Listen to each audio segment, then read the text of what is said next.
Eu não dei o devido valor às suas tão sábias palavras e fiz justamente o que tanto ele repetiu para que não fizesse. Então, não tem culpa alguma por minhas dores. Eu mesmo as causei e as carregarei sem jamais culpar a quem quer que seja, e muito menos a você, a mulher que tanto amei. É verdadeiro quando diz que me amou e já não me ama mais? Sim, pois me sinto vazio e negro como a mais escura das noites. Se alguma coisa me resta, está aprisionada no interior deste rubi que você acaricia agora. Não há uma forma de libertá-la de dentro dele? Não, pois o fio que nos unia foi rompido e nada mais o religará. Sinto muito tê-lo ferido tão profundamente, Sikhan. Não se culpe por algo que não fez, princesa Shadini. Eu aqui estou magoado por tê-la feito perder sua cor azul que tanto me encantava. Mas fico feliz por ver que ela já brilha intensamente de novo. Creio que o Senhor do Fogo Divino a está devolvendo devido à tristeza que sinto por eu tê-la apagado em você um dia. Como notou, ele não só me respeita como me ama. E acho que por causa disso ele lhe devolveu sua cor azul com maior intensidade que antes, para que eu não parta triste, deixando-a escura. É tão intensa assim a minha cor? Sim. E isto é sinal que sua alma vive. Ela havia parado de pulsar enquanto estava presa a mim. Mas agora que nada mais nos une e meu amor morreu, ela voltou a viver com intensidade. Shadini começou a dizer algo sobre sua alma, mas não pode completar, pois vários vultos de homens encapuzados saltaram sobre mim. Tentei me soltar dos seus braços, mas um punhal cravou-se em meu peito, um pouco acima do coração. Foi com um gemido agudo que perdi minhas forças. Ainda ouvi um grito de pavor sair de seus lábios antes que algo muito duro se abatesse sobre minha cabeça levando meus sentidos juntos. Nada mais eu ouvi ou senti, mas ela continuou com os gritos de pavor. Fui levado por eles tão rapidamente como surgiram das trevas. O Senhor do Fogo Divino cumpria sua parte e eu saía da frente dos olhos de Shadini. Quer apoiar o canal? Seja membro. Com apenas 8 ou 30 reais por mês, você estará apoiando o meu trabalho, e poderá cancelar no momento que desejar. E também pode fazê-lo através de PayPal. Gratidão. Capítulo 4. Vários serviçais e muitos guardas do palácio acorreram na direção dos gritos. Princesa, o que aconteceu? Vão logo. Homens encapuzados levaram o príncipe Sikhan? Que lado tomaram, princesa? Perguntava. Era um dos soldados que por aquele ali que vai dar na muralha externa do palácio. Corram, pois ele foi ferido. Os soldados partiram em disparada. Venha, princesa, vamos para os seus aposentos. Está ferida também? Não. Este sangue é dele, pois o golpe atingiu-lhe o peito, e o sangue esguichou quando o punhal foi retirado.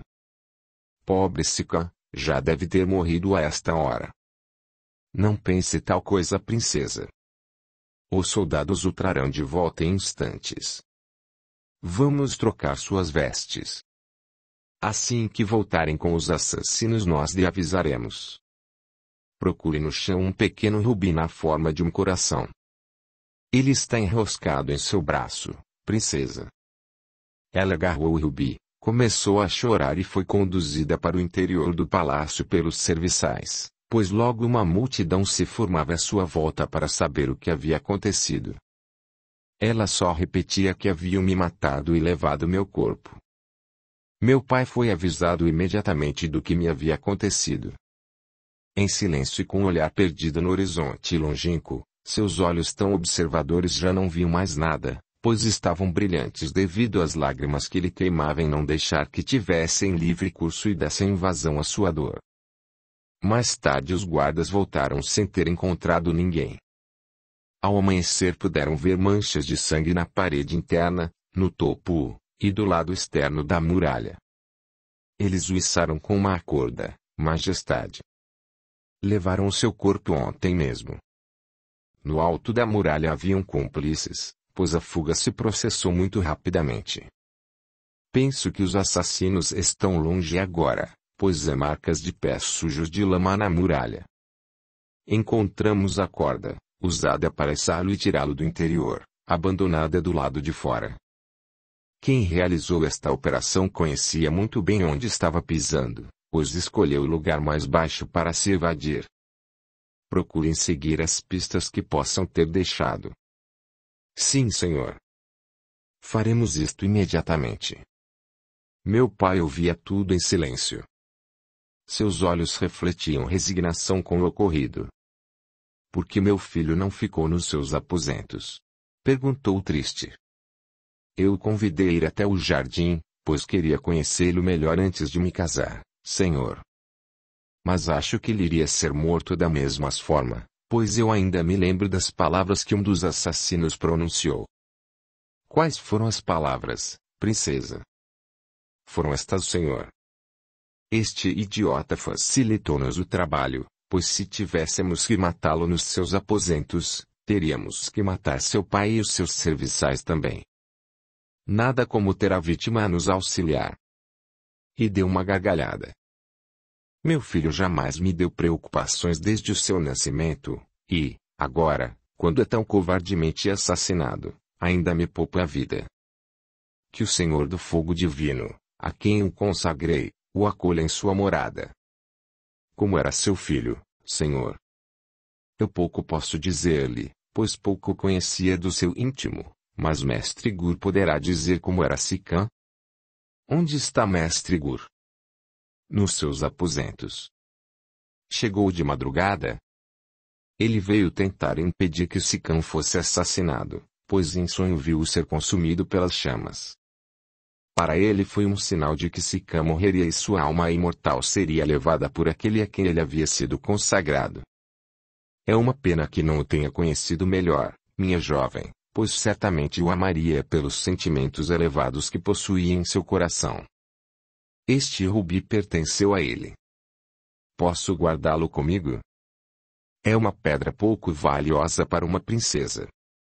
Mas era algo que valia muito para ele. Falávamos dela quando tudo aconteceu. Só não a levaram também porque estava em minhas mãos. Se a quer, então fique com ela. Creio que a alma de Sikhan ficará feliz ao saber que a única coisa que ele vivia a admirar lhe agrada. Ela me agrada muito, senhor. Podia mandar vir até meus aposentos o mestre de Sikhan? Eu enviarei, princesa. Logo mais ele irá ter contigo. Meu pai retirou-se para seus aposentos e após conversar com mestre Gur, este foi conduzido até Shadini. Com licença, princesa. Fui informado de que quer me falar. Em que posso ajudá-la? Fale-me de Sikhan, mestre Gur. Eu quero saber como ele era pelos lábios de quem o conheceu realmente. Eu conheci Sikhan? Posso dizer-lhe que fui um pai, um irmão e um amigo íntimo dele. Não sei dizer se ele foi o melhor, pois isto é muito relativo, mas foi um bom discípulo meu. Não sei se ele se orgulhava de mim como mestre, mas eu me orgulho de ele ter sido meu discípulo. Quanto a ser o melhor ou não, só o tempo mostraria isso, mas como o tempo já não existe mais para Sikhan, então Sikhan já não existe para o tempo. Fico triste por ter perdido um bom discípulo, mas muito mais por ter perdido a companhia de um jovem extremamente humano. O que quer dizer com isto? Que Sikhan era um ser que amava, e esta qualidade torna-o um ser humano. Só por amar, ele já tinha um grande valor aos meus olhos. A quem Sikhan amava? A mim como mestre, a seu pai como líder, a seu irmão como guerreiro nato, a arte como um meio de revelar o interior de um ser humano e a você como mulher. Conte-me do amor dele por mim, mestre Gur. Não há muito o que dizer. Ele vivia sonhando com a possibilidade de ao menos poder acariciar seu rosto, beijar seus lábios ou tê-la nos braços. Creio eu que ele daria a vida para poder torná-la a mais feliz das mulheres. Mas também sei que ele nada faria para magoá-la, e creio que se sua alma souber que você sofre sua morte, ela não terá paz e chorará por você, esteja ela onde estiver. Ele nunca amou outra mulher? Não. Possui-las, no sentido estrito do prazer, elas teve as dezenas, pois se saiu melhor que o mestre que o iniciou na arte do prazer. Se isto é um vício ou não, eu sou tão responsável por ele, como o meu mestre foi por mim. Mas como eu nunca encontrei uma mulher a quem pudesse dar meu rubi do amor sem lançar minha alma na escuridão, então também não me sinto culpado se for só um vício de minha alma. Mas quanto a ele, vivia dizendo que se viesse a se casar com você, não aceitaria nenhuma outra em seu leito, pois nenhuma seria digna de dividi-lo com você. Não sei até onde ele resistiria ao prazer, pois não sei como ele interpretava a minha teoria de que o amor é a pedra mais valiosa do tesouro íntimo de um ser humano. Mas eu sempre o avisava para que não depositasse a joia do seu amor nas mãos de quem não pudesse lhe devolver uma outra tão preciosa, pois a sua alma iria junto com seu amor dado à mulher que ele viesse a amar. Este é o rubi onde ele aprisionou sua alma, mestre Igor. Ele o deu a você? Não, mas falava-me de suas explicações quanto ao amor, quando fui assassinado. Então Sikhan acreditou em mim. Agora eu posso dizer que foi meu melhor discípulo. Alguém que entende como é valioso o rubi do seu amor, por levar em seu interior sua alma imortal, já não é mais um discípulo e sim um mestre. Mestre Gu deixou cair lágrimas pela perda do amado discípulo e, olhando para o infinito, falou-me. Sinto uma imensa dor por vê-lo partir antes de realizar seu amor, meu bom amigo, pois ela realmente é tão bela como você a cantava em seus versos ou a reverenciava em suas poesias de amor. Esteja onde estiver, ouça as palavras do seu querido mestre Gur. Você amou uma mulher esculpida pelas mãos do artesão divino. Só espero que ao menos tenha realizado seu maior sonho, meu amigo. Qual era o maior sonho dele, mestre Gur? Tocar em seus cabelos, acariciar seu rosto e beijar seus lábios. Quanto a outras coisas mais, ele jamais falou-me nada e se algo mais desejou, guardou para si como só os muito sábios sabem ocultar dos olhos e ouvidos alheios, pois estas coisas são os mistérios que quem ama de verdade não revela nem para o seu amigo da maior confiança. Chadini começou a chorar copiosamente. Por que o pranto, minha jovem? Nem isto eu permiti que ele fizesse, mestre Igor.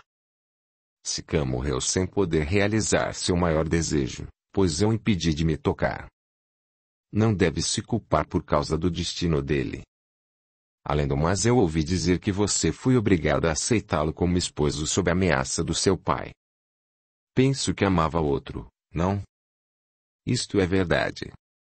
Mas no momento em que descobri que ele não era um aventureiro que só queria o poder e a riqueza, mas somente amar a mulher amada, foi arrancado de minha frente de forma violenta. Eu já ia dizer-lhe que havia sentido sua alma invadir meu ser e sentia minha alma lançar-se em sua direção, quando o destino ceifou-lhe a vida. Sikhan morreu sem ao menos saber que eu poderia libertar sua alma do interior deste rubi. Ele não teve tempo de ouvir-me, pois o punhal frio penetrou em seu peito e fez o seu sangue jorrar até mim. Como sofro por saber que o matei, ainda que não desejasse tal coisa. Deve a mim parece que o destino lhes pregou uma peça. Não atormentar-se já que tudo foi obra dele. Mas a mim não se apresenta desta forma, pois ao saber que teria de me casar com ele o tormento tomou conta do meu ser. Eu odiei, pois me tirava a possibilidade de me casar com quem eu desejava. O tormento durou até ontem à noite e no momento em que descobri que ele não era um ser humano comum e sim alguém imantado pela deusa do amor e pelo senhor do fogo sagrado. O meu tormento anterior deu lugar a um novo e muito mais forte. Se antes eu sofria pela presença dele em minha vida, agora sofro pela ausência. Se, ao recusá-lo eu aprisionei sua alma num rubi, agora com sua morte este rubi me faz sua prisioneira. Está errada em se tornar prisioneira de uma pedra preciosa, princesa. Está apaixonada pelas palavras dele e abalada com o modo como foram ditas. Sikhan sabia como expressar os seus sentimentos mais íntimos. Ele era um mestre na arte de expressar seus sentimentos, raciocínio e movimentos. Só quem o conhecia muito bem poderia entender que o seu encanto estava no seu modo de se expressar. Talvez seja por isso que se sinta atraída por ele. Não creio. Alguém que clama pelo Senhor do fogo divino e é de imediato atendido, quando até o mais poderoso dos magos tem dificuldades para consegui-lo, deve ser alguém muito especial. Sua alma era muito especial, e eu a perdi para sempre. O Senhor, um mestre das artes, como reage diante de uma pessoa que possui em harmonia o sentimento, a racionalidade e os movimentos, tudo coordenado por uma alma luminosa? Eu a admirarei por ter equilíbrio e harmonia, mas não sofrerei se não puder possuí-la. Amo-a pelo valor que ela possui, mas não deixo que ela ofusque o meu próprio valor. Quanto a clamar ao Senhor do fogo divino e ser atendido de pronto, já não pertence à arte e sim à fé. Deste campo eu sou pouco conhecedor, pois me envolvi muito pouco com ele. Mas um mago poderia responder-lhe sobre este poder. Poderia me ensinar um pouco de sua arte, mestre Gur? Eu jamais tive uma mulher como discípulo. Não sei se seria um bom mestre. A arte tem sexo? Que eu saiba, não. Então, por que essa hesitação? Se é isto o que deseja, realmente vou procurar ser um bom mestre para que possa coordenar sentimentos, raciocínio e movimentos em perfeita harmonia, e emprestar sua alma a tudo o que realizar. Obrigada, mestre Gur. Vou procurar ser uma discípula à altura do mestre. E eu, um mestre à altura da discípula. Ainda conversavam quando um conselheiro real chegou ao aposento dela. O que deseja, conselheiro? Vosso pai a chama, princesa. Penso que alguém tem uma informação muito importante sobre o assassino do príncipe. Ela saiu correndo até onde estava seu pai. Mestre Gur foi junto com o conselheiro até eles. O que descobriu, papai? Ainda não sei se devo acreditar ou não no que diz esta serva, Shadini. Tudo pode fazer parte de uma terrível conspiração contra o trono ou um grande engano. O que é que o põe em dúvida? Vamos, mulher, conte novamente o que me disse há pouco.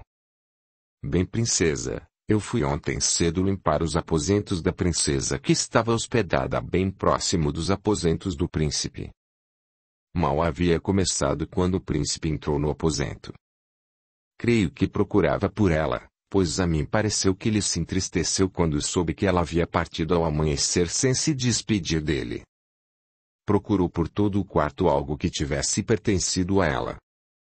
Eu lhe dei a única coisa que eu havia encontrado. Uma mecha de cabelo envolta num chador. Ele ficou observando tão fixamente, que lhe perguntei algo sobre o estranho achado. Ele falou-me rispidamente que eu não tinha nada com aquilo e nem interessava a mim. Pedi licença e saí correndo do quarto. Ele não viu, mas eu voltei e vi quando ele foi à sala de banho e apanhou algo que estava depositado numa das conchas da banheira e leu uma mensagem escrita numa tábua de argila. Ainda a vi quando colocou mais uns poucos cabelos junto à mecha e embrulhou tudo com o chador e o guardou no bolso do seu casaco de couro. Bom, até aí eu não vejo nada demais, pois ele me contou sobre o seu envolvimento, ainda que de forma sucinta, com a princesa Chamizer. Esta não é a parte mais intrigante, filha. Continue, mulher. Ordenou Alave. Bem, princesa.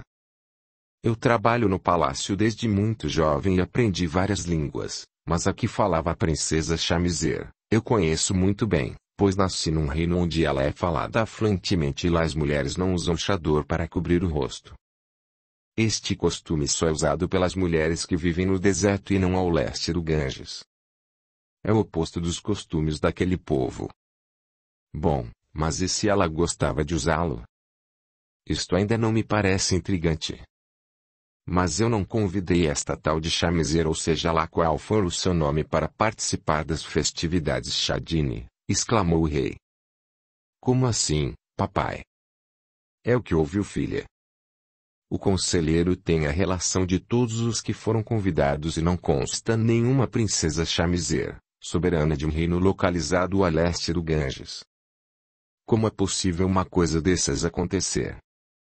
Ela entra no Palácio Real, hospeda-se no seu interior, participa do festim real e desaparece como que por encanto sem ninguém saber quem ela era realmente ou o que desejava.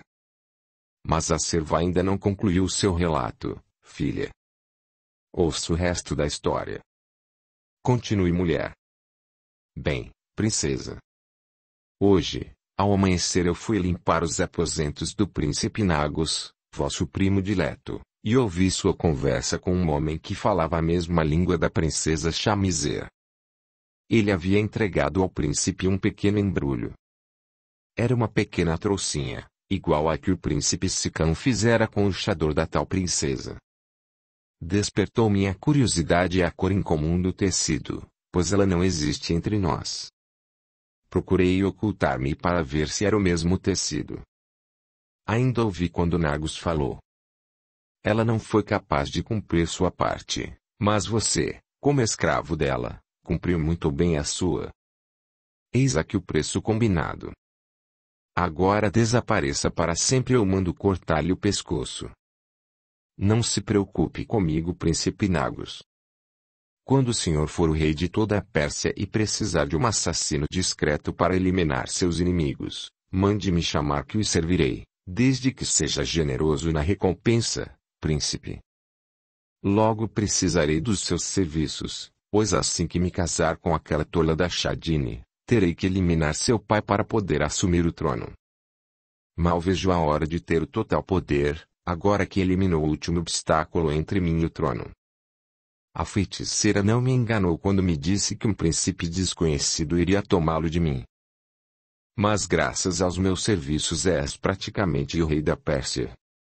Vai, oculte-se no lugar combinado, pois se Shadini recusar-se a desposar-me por causa da morte deste imbecil que parece tê-la marcado, vou ter que eliminá-la e casar com a sua irmã que é a segunda na linhagem real.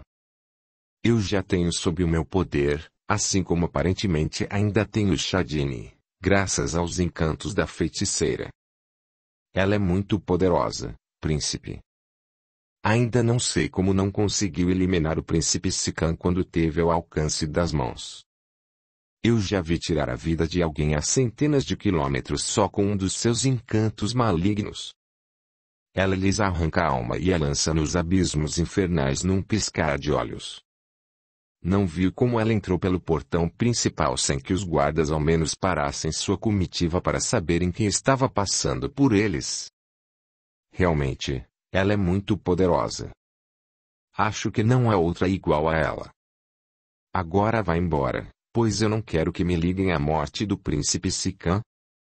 Eu me ocultei embaixo da cama após ouvir tudo o que acabei de lhe falar, princesa. Temi tanto pela minha vida quanto pela sua ou a de seu pai. Ocultei-me para poder denunciá-lo antes que a desgraça se abatesse sobre este reino. Só quando eu ouvi ele sair do seu aposento me aventurei a sair do meu esconderijo. Obrigada, mulher. Pode acompanhar o guarda agora, pois não quero que nada lhe aconteça. Quando eu tiver esclarecido tudo, receberá a devida recompensa por sua lealdade. Ela saiu acompanhada por um soldado, e logo o outro conselheiro falou. Nagus confessou, majestade. Ele não resistiu à tortura. O que ele tem de crueldade, tem de covardia diante do ferro incandescente. Após umas poucas queimadas resolveu confessar tudo. Vamos, quero ouvir o que o cão traidor tem a me dizer. Todos foram até a masmorra ouvir a confissão do príncipe Nagus. Comece a falar, sobrinho, ordenou o rei Alave. Eu lhe conto tudo, tio, mas prometa não me torturar mais ou matar-me. Só revelarei tudo se me der sua palavra real. Compreendo, sobrinho. Eu lhe dou minha palavra real de que não será torturado ou morto.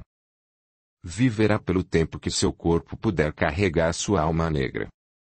Agora conte-me tudo, pois estou curioso em ouvir o que tem a me dizer. Há um ano eu fiz uma viagem até um reino localizado a leste do Ganges e conheci uma feiticeira.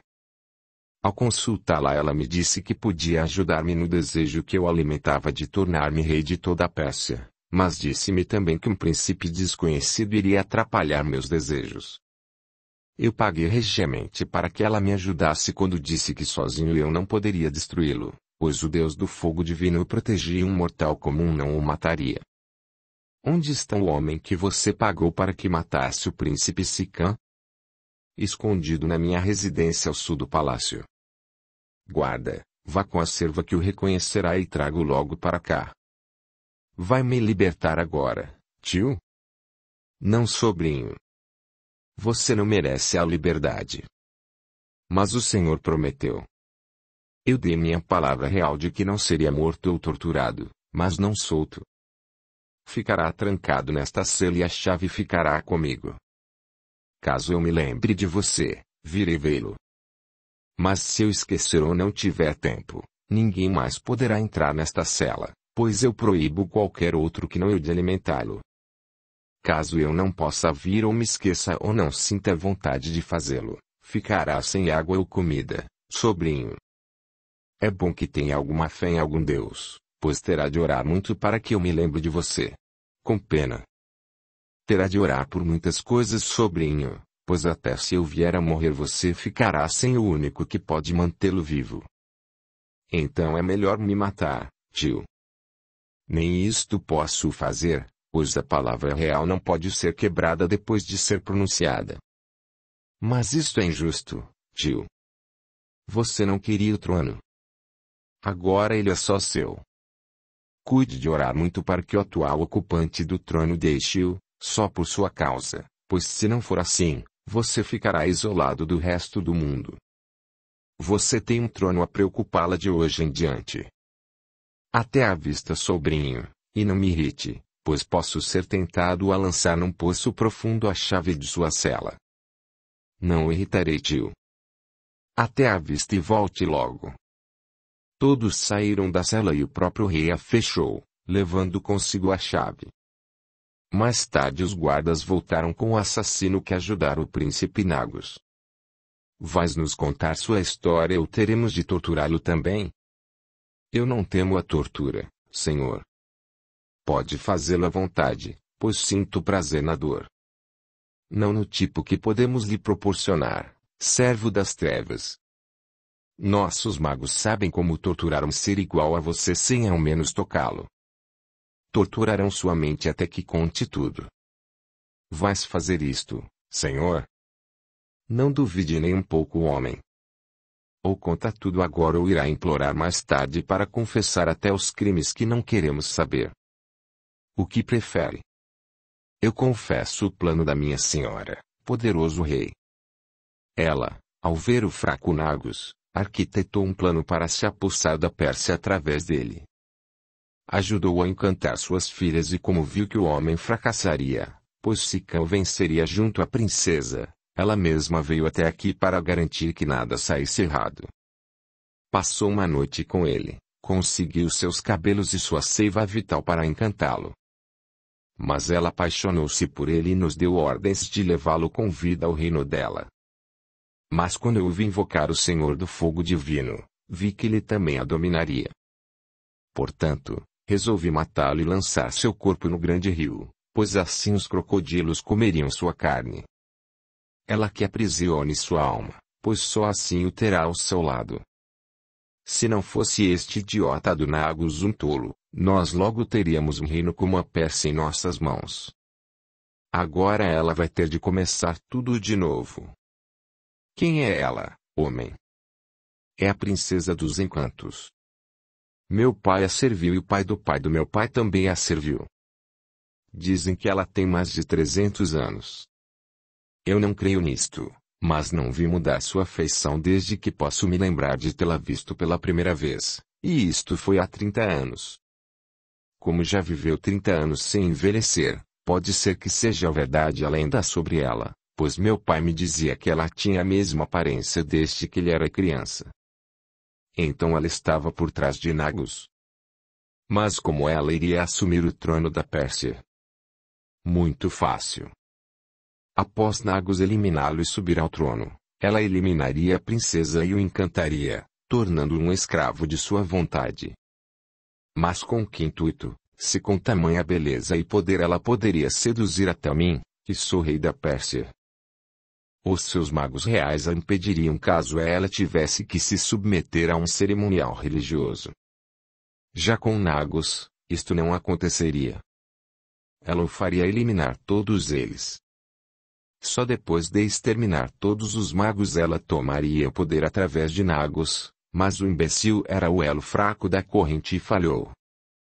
E Sican é o elo forte e com ele ela falhou, pois ao invés de matá-lo apaixonou-se por ele. Acho que deu tudo errado para ela desta vez. Onde poderemos encontrá-la? Em lugar algum, pois ela não possui um reino seu.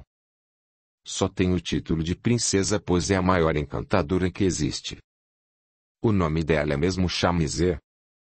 Entre muitos, este é só mais um. Então eu tive um ser das trevas bem próximo de mim e nem fui informado pelos meus magos. Eles não saberiam quem ela era, pois estava envolta pela luz rubra que a tornava invisível aos poderes deles e ocultava sua alma imortal. Mas Sican teria visto sua luz rubra e saberia os riscos que correria caso se envolvesse com alguém que possui tal cor, que é a cor dos que são dominados pelos mistérios das trevas. Por que se envolveu com ela se nós havíamos lhe ensinado sobre isto tudo? Era o mestre Gur quem falava agora. Meu pai aventou uma hipótese. Talvez meu filho tenha percebido algo e tentou dominá-la com seu poder, mestre Gur. Pode ser que sim, mas jamais saberemos a verdade, pois sua tentativa custou-lhe a vida, meu rei.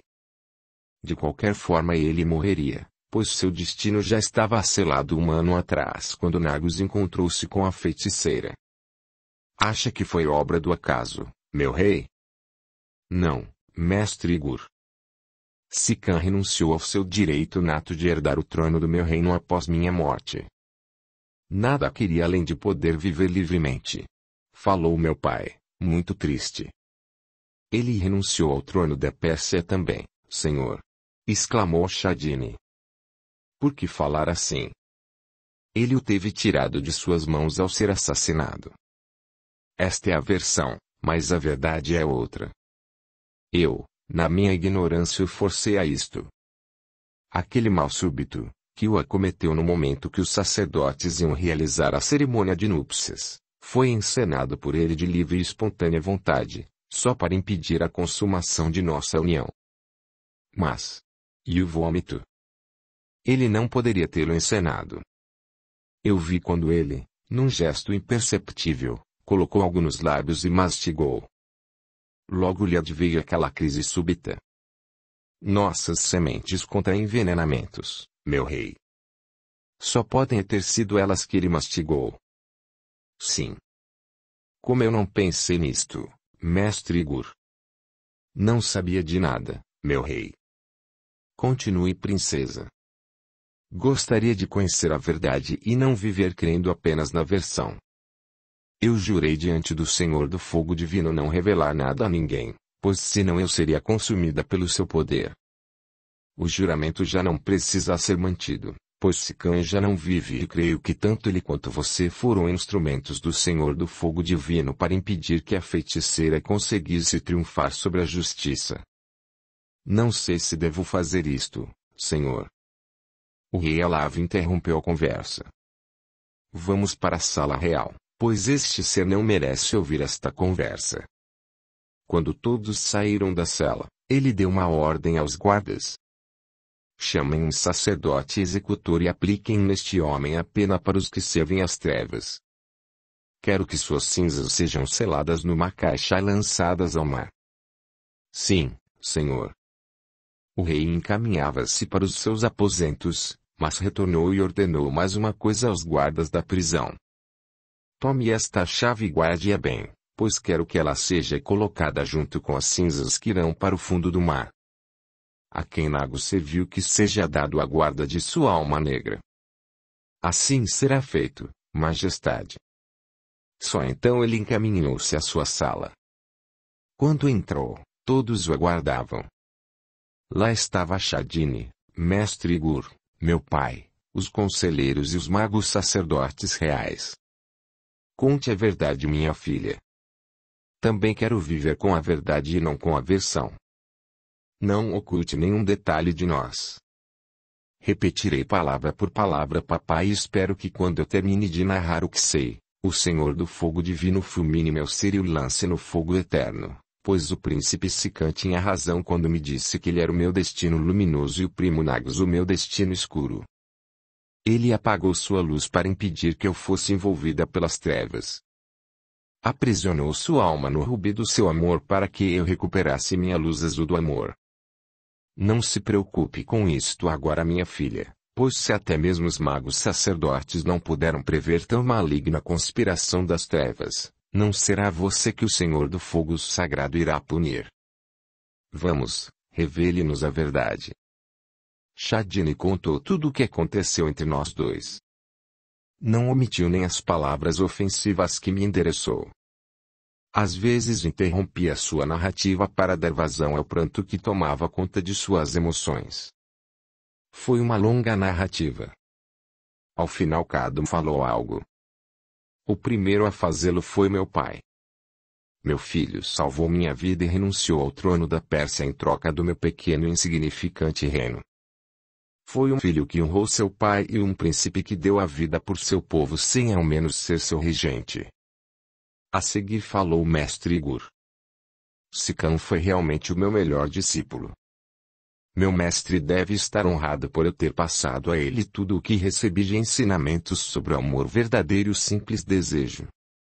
Ele foi um mestre, embora não fosse considerado como tal. Quando lhe calou-se um mago sacerdote comentou. Eu não conheci, mas acredito que mesmo tendo abdicado do título, foi o maior dos magos, pois venceu uma conspiração das trevas ao subjugar aos seus desejos os desejos da princesa dos encantos. Nós reverenciaremos sua memória, pois ela só enobrece a casta dos magos. Ele não só nos honrou como nos salvou da vergonha de sermos iludidos pelos encantos dela. Pois eu digo que ele foi o maior soberano que a Pérsia teve sem nunca tê-lo sido. Salvou-a da maior das desgraças ao impedir que a ambição tomasse conta do seu coração.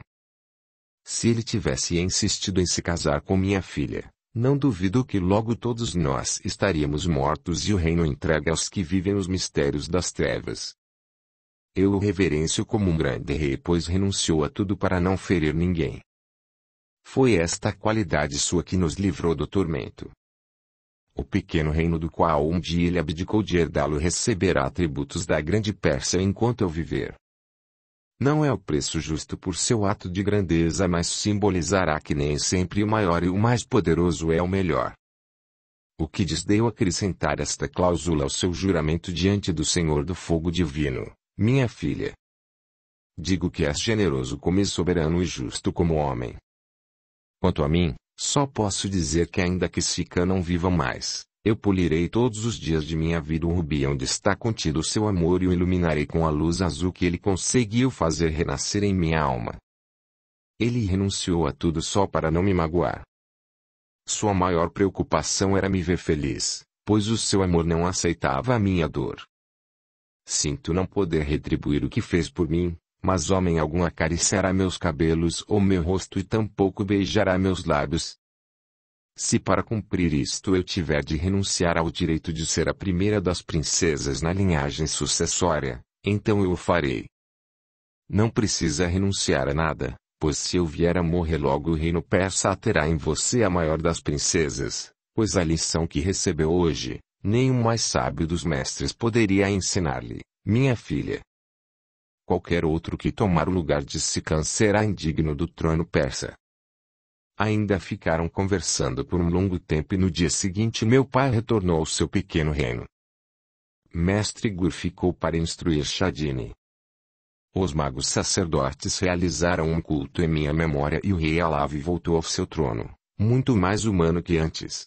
Um longo período de paz e prosperidade surgiu com o aumento de sua generosidade. Capítulo 5.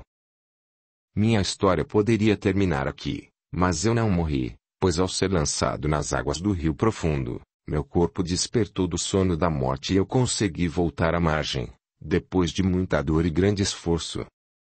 Com o raiar do dia, eu tratei do meu ferimento com ervas que havia ali mesmo e iniciei minha longa viagem para sair do reino persa. Vários dias se passaram até que meu ferimento cicatrizasse e eu recuperasse minhas energias.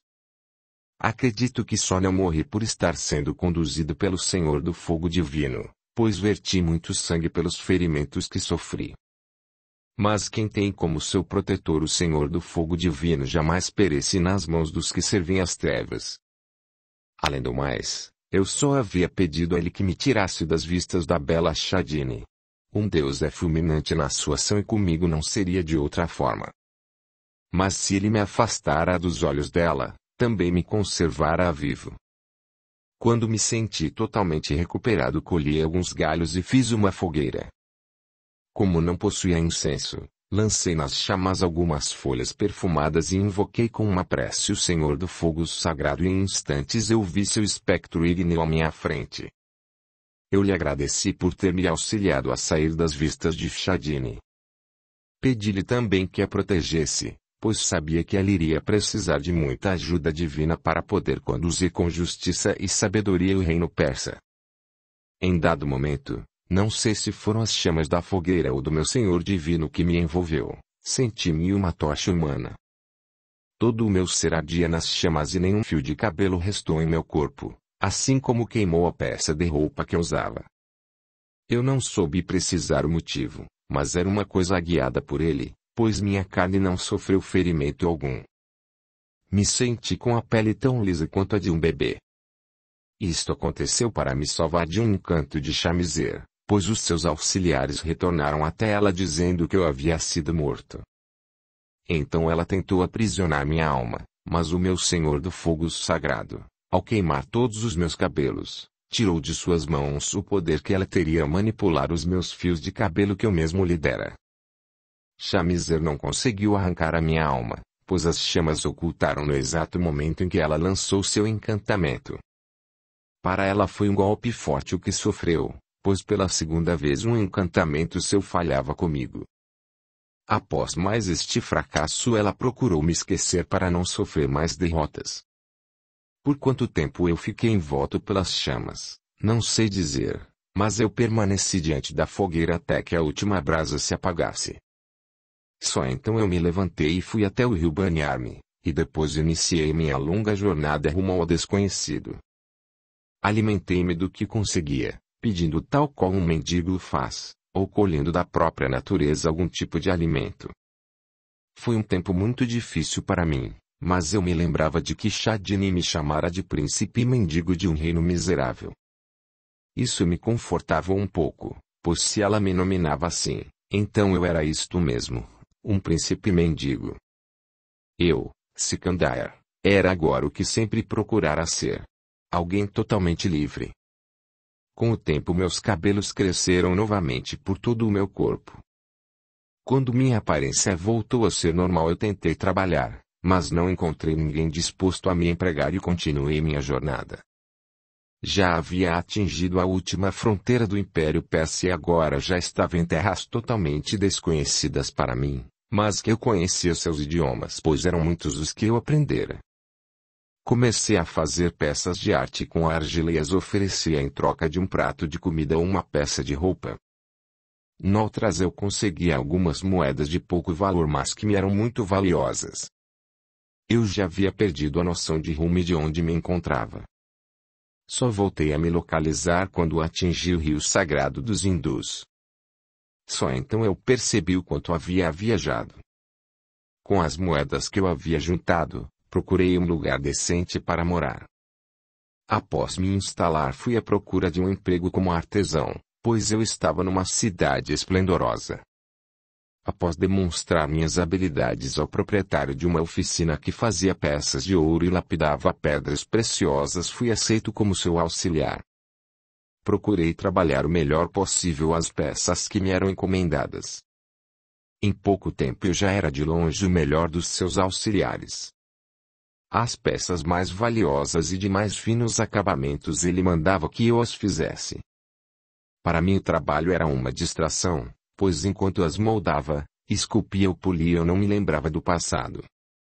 Como era difícil suportar a lembrança de Chadine na frente do fogo após o juramento. Seu rosto readquirira o encanto pois o brilho e a cor azul haviam retornado. Pena que era um ser como Nagus que ela seria dada em casamento. Chadine, minha bela Chadine. Como estará você agora?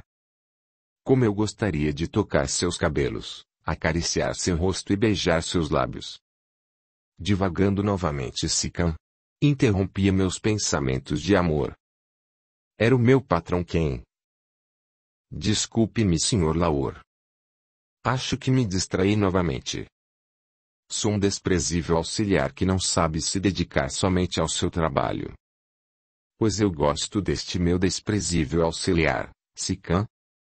Quanto mais você vive seus devaneios, melhores são suas criações. Temos tantas encomendas que mal posso aceitar novas, e todas as esculturas que você faz, eu as vendo antes de terminá-las. Compram-nas sem ao menos saberem que forma terão. Bondade sua, Sr. Laor. Sou apenas um pobre artesão que aprendeu com um grande mestre a arte de moldar, esculpir, lapidar e fundir, nada mais. Enquanto pensar assim será muito bom para mim, Sican. Porque, senhor, custa-me muito barato. Mas já ganho bastante com as esculturas e peças que faço. Não preciso de mais que algumas moedas para viver. Não pense em juntar sua fortuna, Sican. Para que me serviria uma fortuna, Sr. Laor? Um ser miserável e desprezível como eu, um mendigo mesmo, não saberia o que fazer com ela. Seria o mesmo que dar um instrumento cortante para uma criança inocente brincar. Só iria me ferir se eu juntasse uma fortuna. É por isso que manda eu guardar a seu dinheiro? Sim, senhor. É um honesto depositário e não há lugar melhor para eu guardar minhas moedas que as suas mãos. Eu as guardo muito bem, Sican. Quando as quiser é só me falar. Gostaria de ir à casa de um amigo meu. Você precisa sair desta oficina um pouco. Tem que cuidar melhor do seu corpo, pois senão logo estará sentindo o peso dos anos. Eu ainda sou muito jovem, Sr. Laor, e não me incomodo com o tempo. Eu só espero que meu tempo cesse nesta vida para devolver meu corpo à terra. Não anseia por nada nesta vida, Sican. Só gostaria de ter de volta a minha alma. Como é que é? Perguntou ele espantado. Desculpe-me se não fui claro ao dizer tal frase. É que um dia depositei meu amor nas mãos de uma mulher e junto com ele foi minha alma. Como ela me repudiou eu não recebi minha alma de volta. Hoje sou um homem sem alma e um ser tão desprezível que até a condição de mendigo me satisfaz. Ora, Sican, você só precisa encontrar uma outra mulher que possa amar. Eu não conseguiria amá-la, pois meu amor está preso junto com minha alma no interior de um rubi que eu perdi. Quem o encontrou apossou-se de meu tesouro. Mas um rubi não é um grande tesouro, Sican. Há outras pedras mais valiosas aqui mesmo nesta oficina. Se quiser pode escolher uma e lapidá-la ou se gosta e terá de volta seu tão precioso tesouro. Mas não poderia transferir minha alma e meu amor do interior do outro rubi e passá-la para um novo. Só a mulher que amei poderia fazê-lo e ela não quis isto, portanto, minha alma e meu amor ficaram aprisionados naquela pedra muito valiosa para mim mesmo. Você acredita realmente numa coisa dessas? Que sua alma esteja aprisionada no interior de uma pedra preciosa? Sim, senhor. Mas entenda que não é do espírito que estou falando, mas do sentimento chamado amor, animado por uma emoção que leva em si a essência do que temos de mais sublime no nosso ser. A alma ao que me refiro é algo tão sutil que só quem vibra a mesma emoção pode captá-la e viver na maior das riquezas sem nada a possuir. Meu tesouro interior possui várias pedras preciosas, mas a que eu tinha de mais valiosa dei a uma mulher que a lançou no fundo de um poço abismal. Jamais poderei resgatar meu rubi tão valioso. Você pode colher outra pedra tão valiosa quanto o seu rubi. Sim. Mas como iluminá-la se já não posso dispor da cor luminosa do meu amor que chora aprisionado num canto escuro? Qualquer pedra preciosa que eu aceitasse em tal estado de espírito, eu a transformaria numa pedra sem valor algum. Então, para que aprisionar outra alma a que só gostaria de ser iluminada por alguém que possua a cor do amor? Qual é a cor do amor, Sikhan? O azul cintilante e quase cristalino, Senhor Laor. Tem certeza disso? Absoluta. Eu conheço muito bem as cores dos sentimentos e emoções. Pois então vou lhe dar a pedra mais bela que há em minha oficina para que você a trabalhe da forma que acha que seria o seu amor. Ele entrou num depósito onde guardava as suas pedras mais valiosas e, após um longo tempo, trouxe-a para minha bancada de trabalho. Eis aí a mais bela pedra que consegui até hoje. Seu azul é o mais belo que eu já vi. Transfira para ela a cor e forma do seu amor, Sikandar. Mas é uma pedra muito valiosa, Senhor Laor.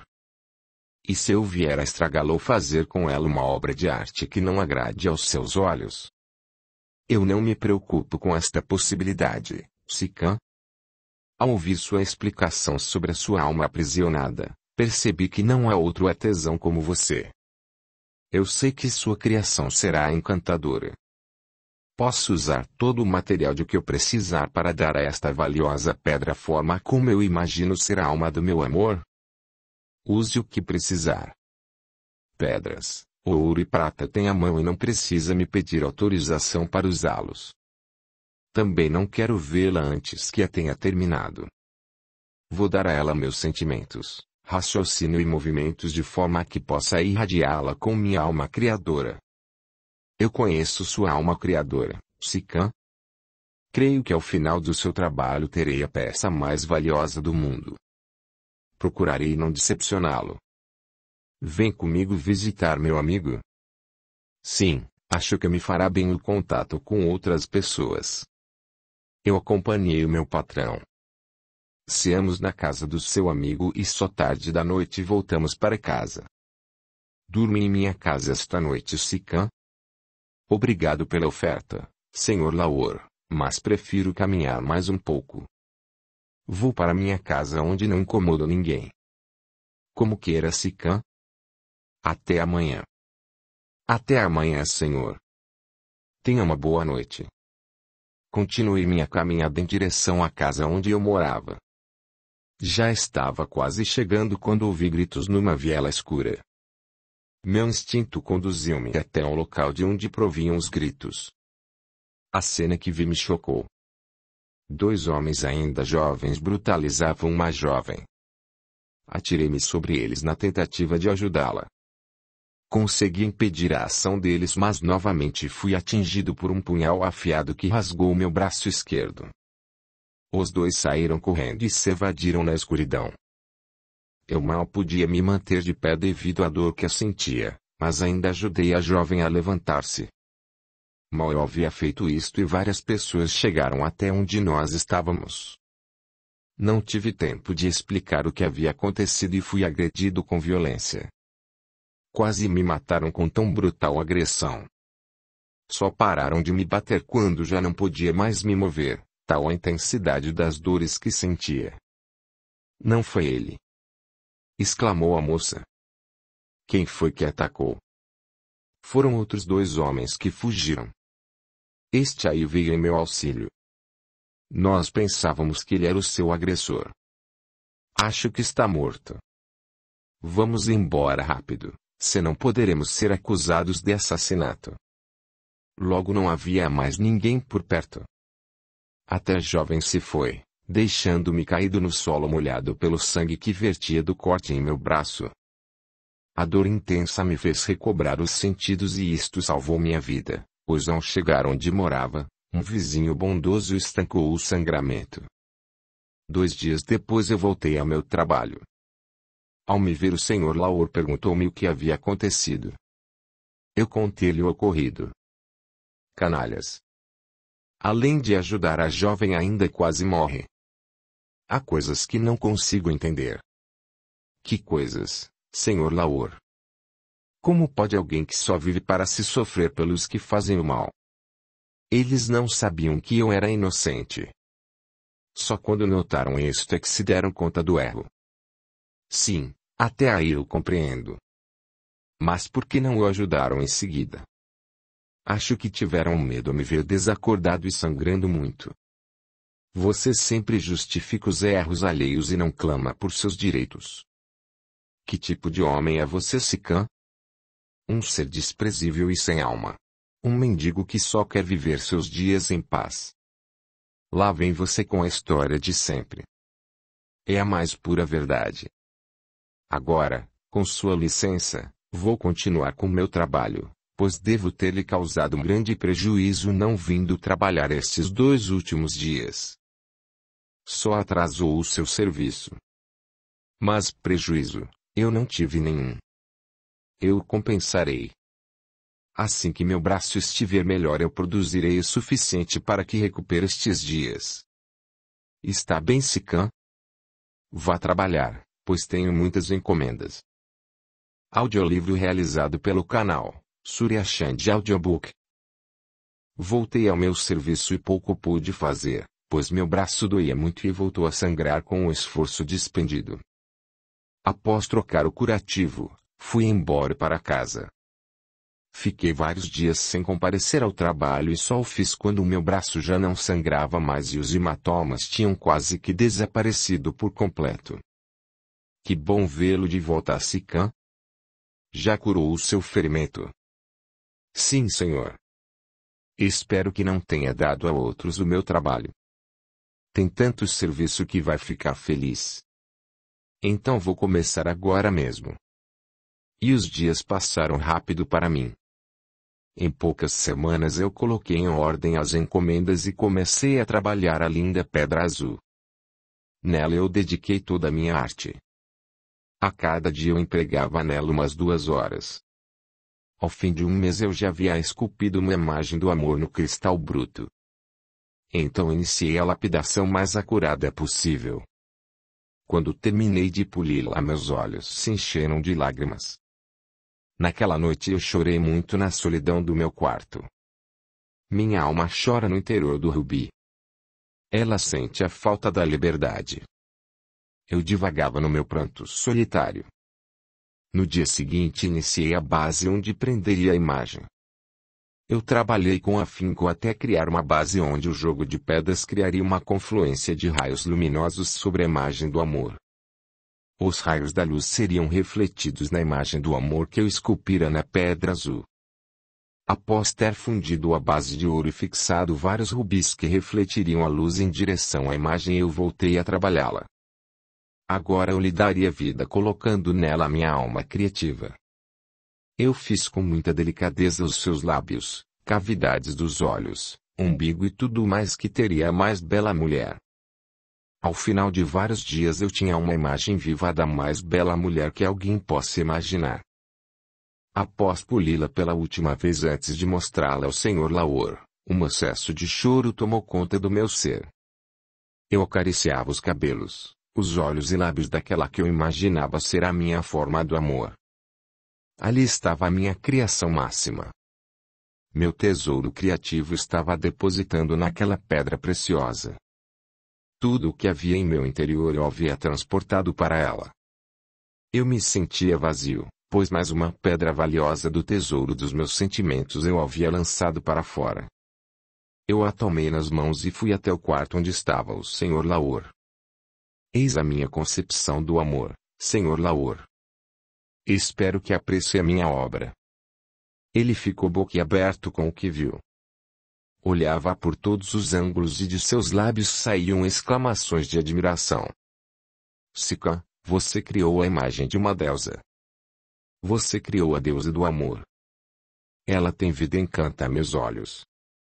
O que simboliza este rubi em seu peito? É um coração latejante. É onde está aprisionada a minha alma. Este é um rubi igual ao que eu depositei todo o meu amor. Esta imagem é parecida com a sua amada. Sim, Mas esta aí tem minha alma criativa a animá-la. Agora compreendo por que você é tão triste sem demonstrá-lo, tão solitário, ainda que esteja cercado de pessoas, e não almeje mais nada senão viver na prisão de um rubi. Eu mesmo já me apaixonei por ela, Sicã. Espero que ela compense o valor gasto para fazê-la. Ela vale 1000 vezes o valor das pedras gastas na sua confecção. Vai nos render uma fortuna, Sicã? É toda seu senhor Laor. Eu nada quero do valor dela. Como não? É uma criação sua, Sicã? Poderia me dar as moedas que guardou para mim, senhor Laor? Por quê? Vai comprar alguma coisa? Vou-me embora agora. Mas como? Por quê? Eu já não posso criar mais nada, pois nesta imagem está mais uma pedra preciosa do meu tesouro. Aí tem a valiosa pedra de minha alma criativa. Nesta criação eu esvaziei um pouco mais o baú do tesouro dos meus sentimentos. Hoje sou mais pobre que quando cheguei aqui. Um mendigo é um senhor abastado perto de mim neste momento. Sikandar é agora o mais miserável e desprezível dos mendigos. A continuar assim e farei jus ao título de miserável príncipe mendigo. Mas você é o mais rico dos homens, pois conseguiu criar uma obra inigualável. Só alguém com uma imensa riqueza interior criaria algo assim, Sicã. É porque esta aí é a pedra que aprisionou minha criatividade. Minha arte está contida nesta obra, senhor Laor. Venda caro, pois depois do amor, a criatividade é a pedra preciosa mais valiosa que há no tesouro dos sentimentos humanos. Agora, por favor, dê-me minhas moedas ou irei embora sem elas, pois um mendigo como eu não precisa de dinheiro algum para sobreviver. Não se vá, Sicã. Após esta obra suas criações valerão uma fortuna. Tudo o que fizer valerá muitas vezes seu peso em moedas de ouro. Eu não quero a fortuna como companhia, senhor Laor. Já que não vai me dar minhas moedas, vou partir sem elas. Adeus, senhor Laor. Eu saí de sua oficina e não voltei a olhar nenhuma vez mais para trás. Já não tinha mais a pedra preciosa de minha arte criadora. Já deixava a cidade para trás quando um cavaleiro barrou meu caminho. Era o senhor Laor. Pare, Sicã. O que deseja de mim, senhor? Vim lhe dar suas moedas. São suas e não é justo que eu fique com elas. Eu já não as quero mais, senhor Laor. Nada farei de bom com elas. Você é um homem que sofre muito, Sicã? Sinto muita tristeza em ver alguém como você sofrer tanto. É o maior artista que vi até hoje, e ainda assim não tira o menor proveito de sua arte. Por que isto, Sicã? Meu amor está no fundo de um poço escuro, senhor Laor. Minha alma sofre na sua prisão e a única pessoa que poderia libertá-la chamou-me de príncipe mendigo de um povo miserável. É o que sou, um miserável príncipe mendigo. Artesão. Então é um príncipe. Eu sabia que não era um simples traço, eu já fui, mas renunciei ao meu título muito tempo atrás. Quem era a mulher que recusou seu amor, Sicã? Uma princesa de um reino muito distante daqui. Como se chama este reino? Acho que o senhor não o conhece. Assim mesmo, gostaria de saber o nome dele. Pérsia é o seu nome. E qual o nome da mulher? Shadine era seu nome, mas creio que hoje já esteja morta. Por que pensa isto? Eu vi nos olhos do homem que ela preferiu um desejo de morte. A ambição pelo poder o levaria a matá-la. Por que não lutou pelo seu amor? Depois de ser chamado de príncipe mendigo de um povo miserável. Que chance eu teria numa luta em que meu oponente estaria de pé e bem armado e eu caído no solo e rastejando como um verme? O melhor é eu ser um mendigo, como ela disse, pois assim quis o Senhor do meu destino. Mais uma vez, adeus, senhor Laor. Sicã, leve estas moedas, pois, ainda que não saiba o que fazer com elas, servirão para comprar alimentos para um corpo sem alma. Isto só irá prolongar minha existência, Senhor Laor. Nossas vidas pertencem ao Deus da vida. Nós não temos o direito de encurtá-las, pois ofenderemos a sua generosidade para com os seres humanos. Tome, é o mínimo que pode fazer para agradecer pelo dom da vida. Está bem, Senhor Laor, eu as levarei comigo para que prolonguem o cativeiro em que vive minha alma. Pobre Sikandar, que vive aprisionado no interior do rubi do seu amor. Talvez um dia a deusa do amor liberte sua alma de prisão tão dolorida. Boa viagem, Sikand. Que assim seja, Senhor Laor.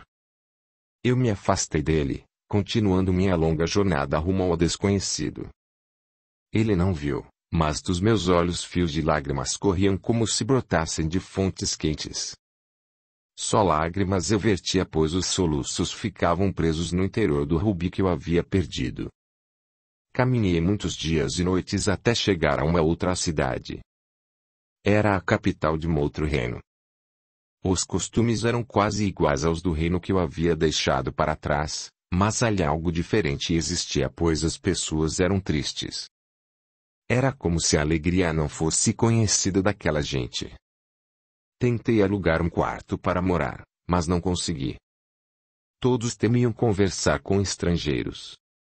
Andei por quase toda a cidade e não encontrei quem se dispusesse a ceder ao menos um lugar por uma noite.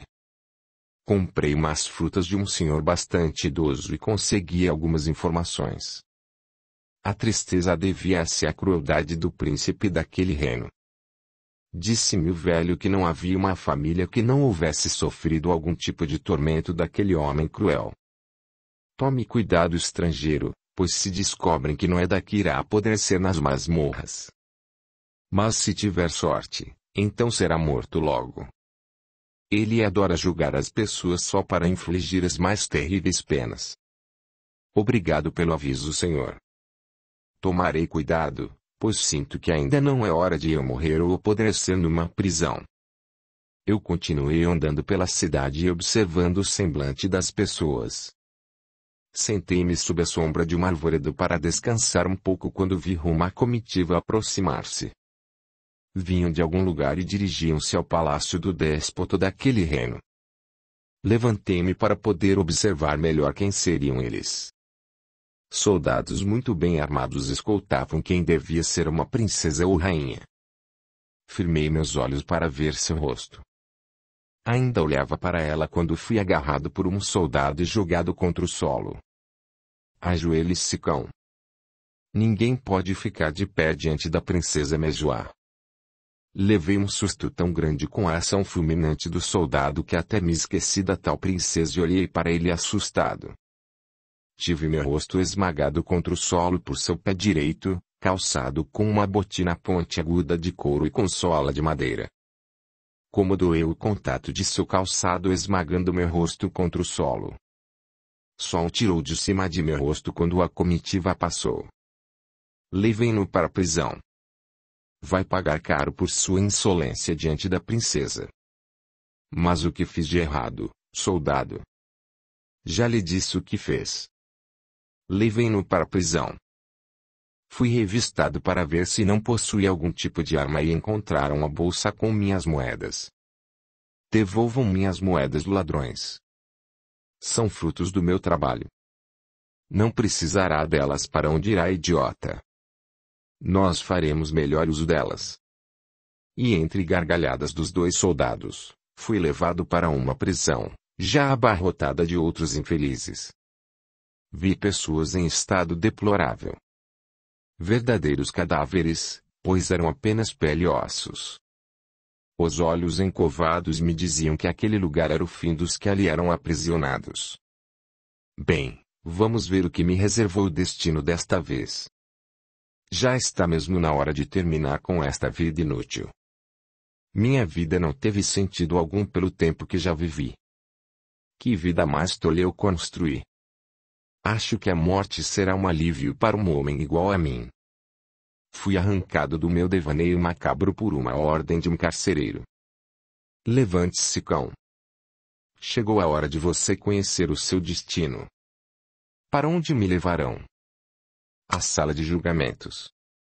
Quando sair de lá, já o conhecerá. Fui conduzido por um longo corredor até um pátio e dali uma porta que dava acesso à sala de julgamentos. Ajoelhe-se, cão, pois está diante da princesa Mejoá e de seu pai, o rei Fagus. Fui atirado contra o solo com tal força que bati com o rosto nele.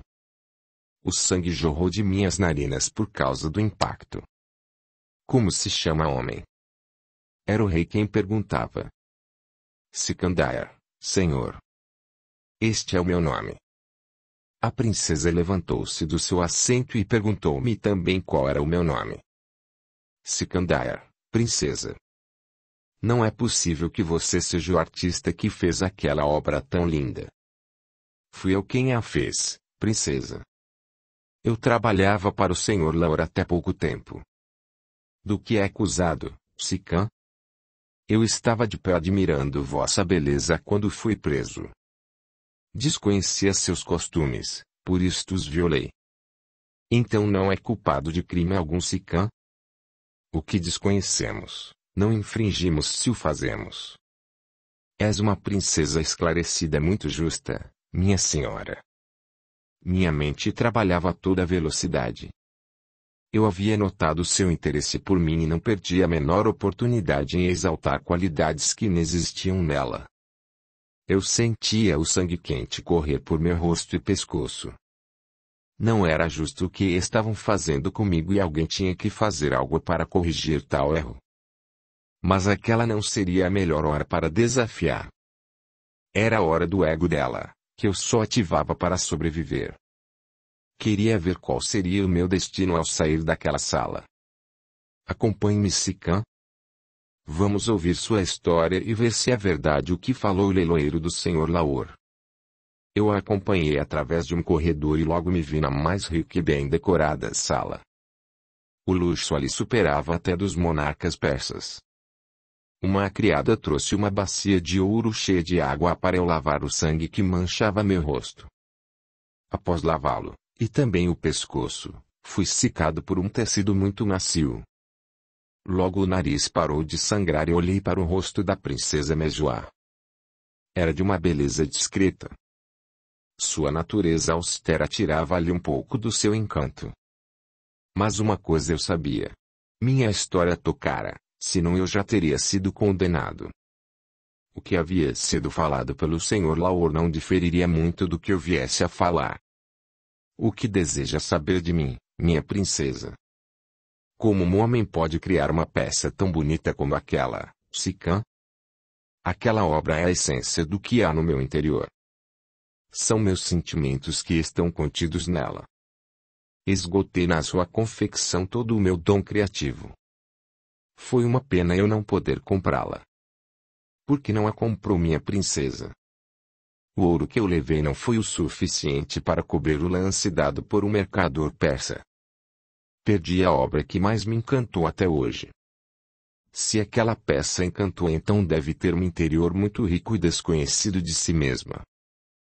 Como assim, Sikand? Todos nós temos no mais oculto lugar de nosso espírito um baú cheio de preciosidades que não sabemos como abri-lo. Só uns poucos o conseguem.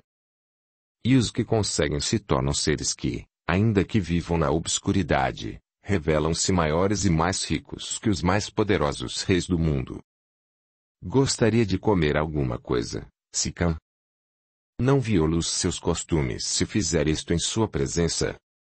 Se o Senhor Laor não mentiu, também é um príncipe, não?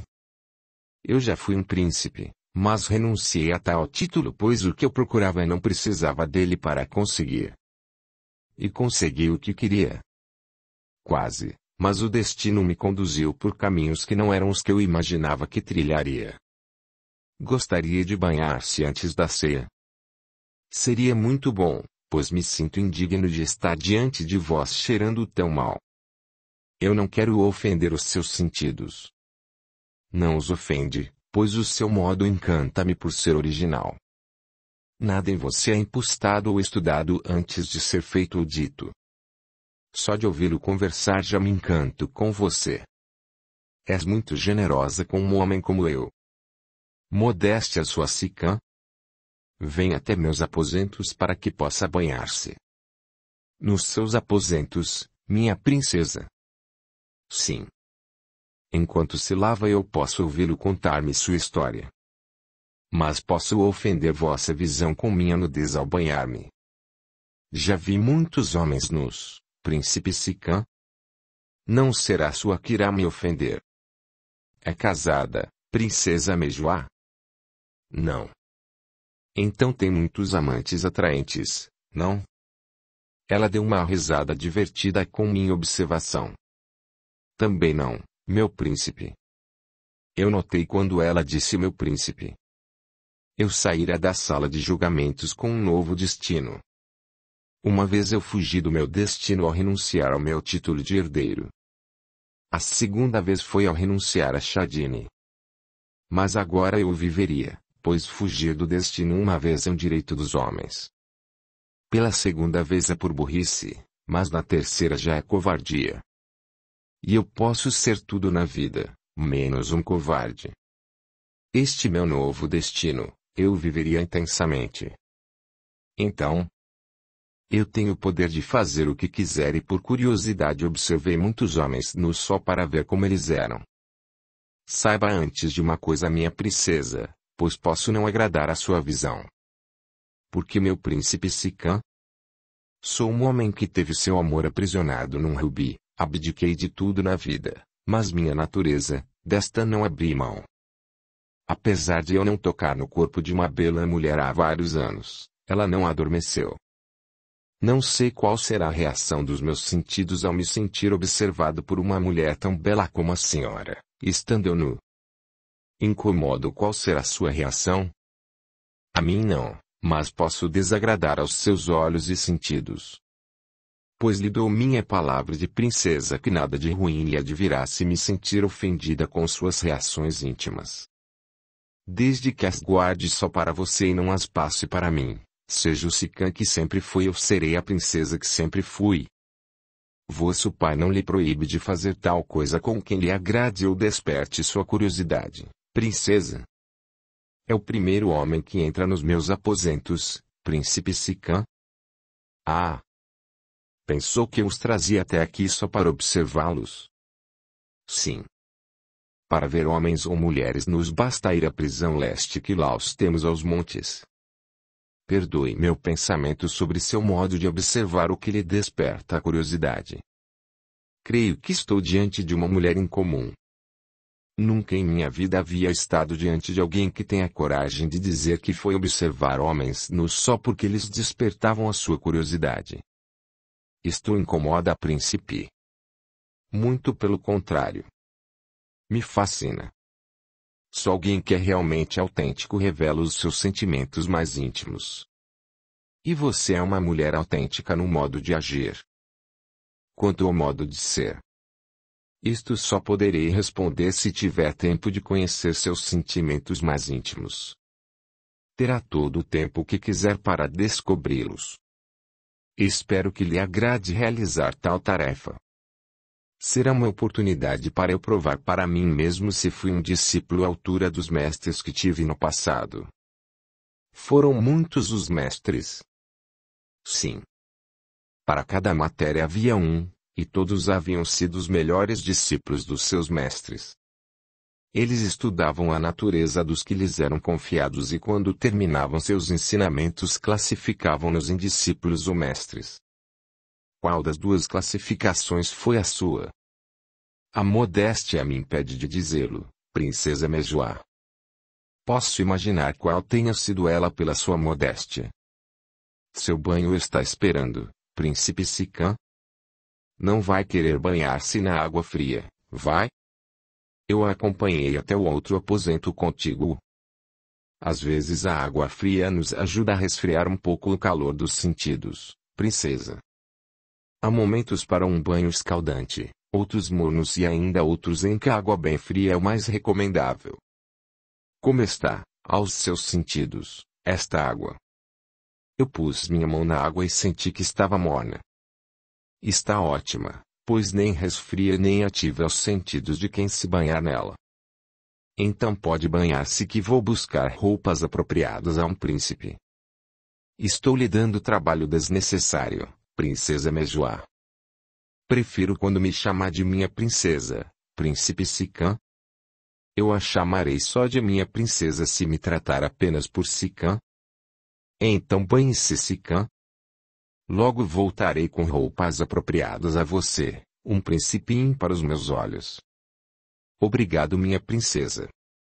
És muito generosa com um ser miserável como eu. Sua miséria só externa Sicã. Se eu tiver tempo, gostaria de conhecer sua riqueza interior. Terá o resto dos meus dias para fazê-lo, minha princesa. Então eu o farei, demore o tempo que for preciso. Você concorda com isto? Só se conceder o mesmo a mim. Temos um trato firmado, Sicã? Então vamos ter muito que explorar para satisfazer nossa curiosidade, minha bela princesa Mejoá. Mudou o modo de me chamar? É assim que gosto de chamar as mulheres que agradam aos meus olhos e sentidos. Só estou procurando ser autêntico para que não forme uma imagem irreal de um homem real. Mas caso isto a desagrade, não mais a tratarei assim, se bem que conheço os protocolos de procedimentos e este é o meu modo de agir nos momentos em que os sentimentos podem ser externados livremente sem a impostura e falsidade dos protocolos que mais ocultam que revelam. Gostei da nova forma de ser tratada. Princesa, muitas são. Mas belas aos olhos de um homem, só mais poucas podem ser. Além de bela és sábia, bela Mejoá. Eu poderia ser uma grande sábia se os mestres que meu pai contratou para me educarem tivessem fugido um pouco do protocolo. Não sei o quanto sei, mas caso não saiba muito, gostaria de me ensinar o que sabe e me fazer aprender. Eu sei só o quanto sei, mas não sei se o que sei é mais do que você sabe. Portanto, procurarei ensinar o que sei. O que não sei, mas o que você sabe, gostaria de ensiná-lo a mim, bela Mejoá. Teremos muito tempo para nos estudarmos e nos ensinarmos. Portanto, vai banhar-se, pois não quero que seu primeiro banho seja na água fria e refreie alguma coisa que poderia agradar aos meus olhos e sentidos. Está bem. Já que não se vai para que eu me desnude, então verei até onde posso ser autêntico num momento como este. Por quê? É um momento especial. Sua personalidade forte e sábia aguça meus sentidos, porque você é uma mulher muito, mas muito especial mesmo. Minha personalidade o incomoda? Não. Mas me fascina. E tudo o que me fascina ativa ao máximo minhas emoções. Elas entram em um estado que eu qualifico de extremamente emocionante. Não sou um ser frio e amorfo. Tudo em mim funciona de acordo com minhas emoções.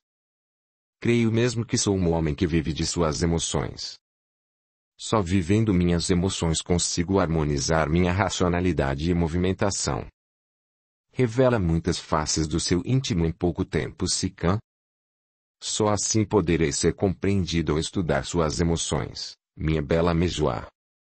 De outra forma poderia tomar como impostura e falta de protocolo o que em mim é natural, e como natural o que tenho na conta de protocolo. Sua água está esfriando, encantador Sicã. Eu me despi na sua frente sem o menor pudor, mas sem cometer nenhum ato obsceno. O que fiz tinha de ser feito, pois percebi que ela não iria buscar as roupas novas para mim sem antes satisfazer sua curiosidade natural. Como não desejava desagradá-la, desnudei-me bem na sua frente. Após estar totalmente nu, olhei nos seus olhos e penetrei em seus pensamentos. O que vi ativou meus sentidos. Procurei contê-los ao máximo, mas só o consegui enquanto ela sustentou o meu olhar, pois quando ela desceu os olhos para o resto do meu corpo minhas emoções saltaram ante seus olhos. Não é tão controlado quanto aparenta, encantador Sicã. Como disse antes, sou um ser que tem suas emoções ativadas pelos estímulos que recebe e possuo certas emoções que há muitos anos eu venho controlando com extrema dificuldade. Tudo por causa da sua deusa do amor? Não, isto não. Então qual a causa de ter contido suas emoções por tantos anos? Elas não haviam recebido o estímulo correto, portanto eu as podia controlar, mas agora isto me é impossível. Espero não estar desagradando aos seus olhos e sentidos, minha bela Mejoá. Não está, meu encantador Sikã? Não desagrada nem aos meus olhos nem aos meus sentidos ou às minhas emoções. Visão, sentidos e emoções, quando reagem harmônicos em mim, tuvam minha razão. Há momentos que se nos levarmos pela razão não conseguimos dar vazão às emoções e bloqueamos nossos sentimentos, tirando todo o prazer da visão. Tem razão, sábio Sikã?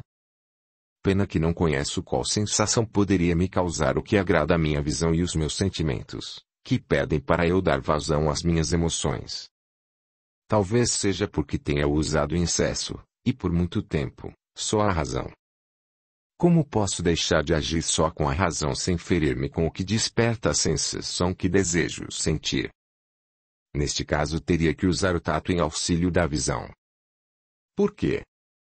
Serão dois sentidos trabalhando em harmonia na tentativa de transmitir à razão a confiança de que o que sente, se bem usado e vivido, não a turvariam, mas apenas a harmonizariam com todos os outros sentidos da vida, e só valorizariam o tesouro íntimo que tem guardado no baú dos seus sentimentos.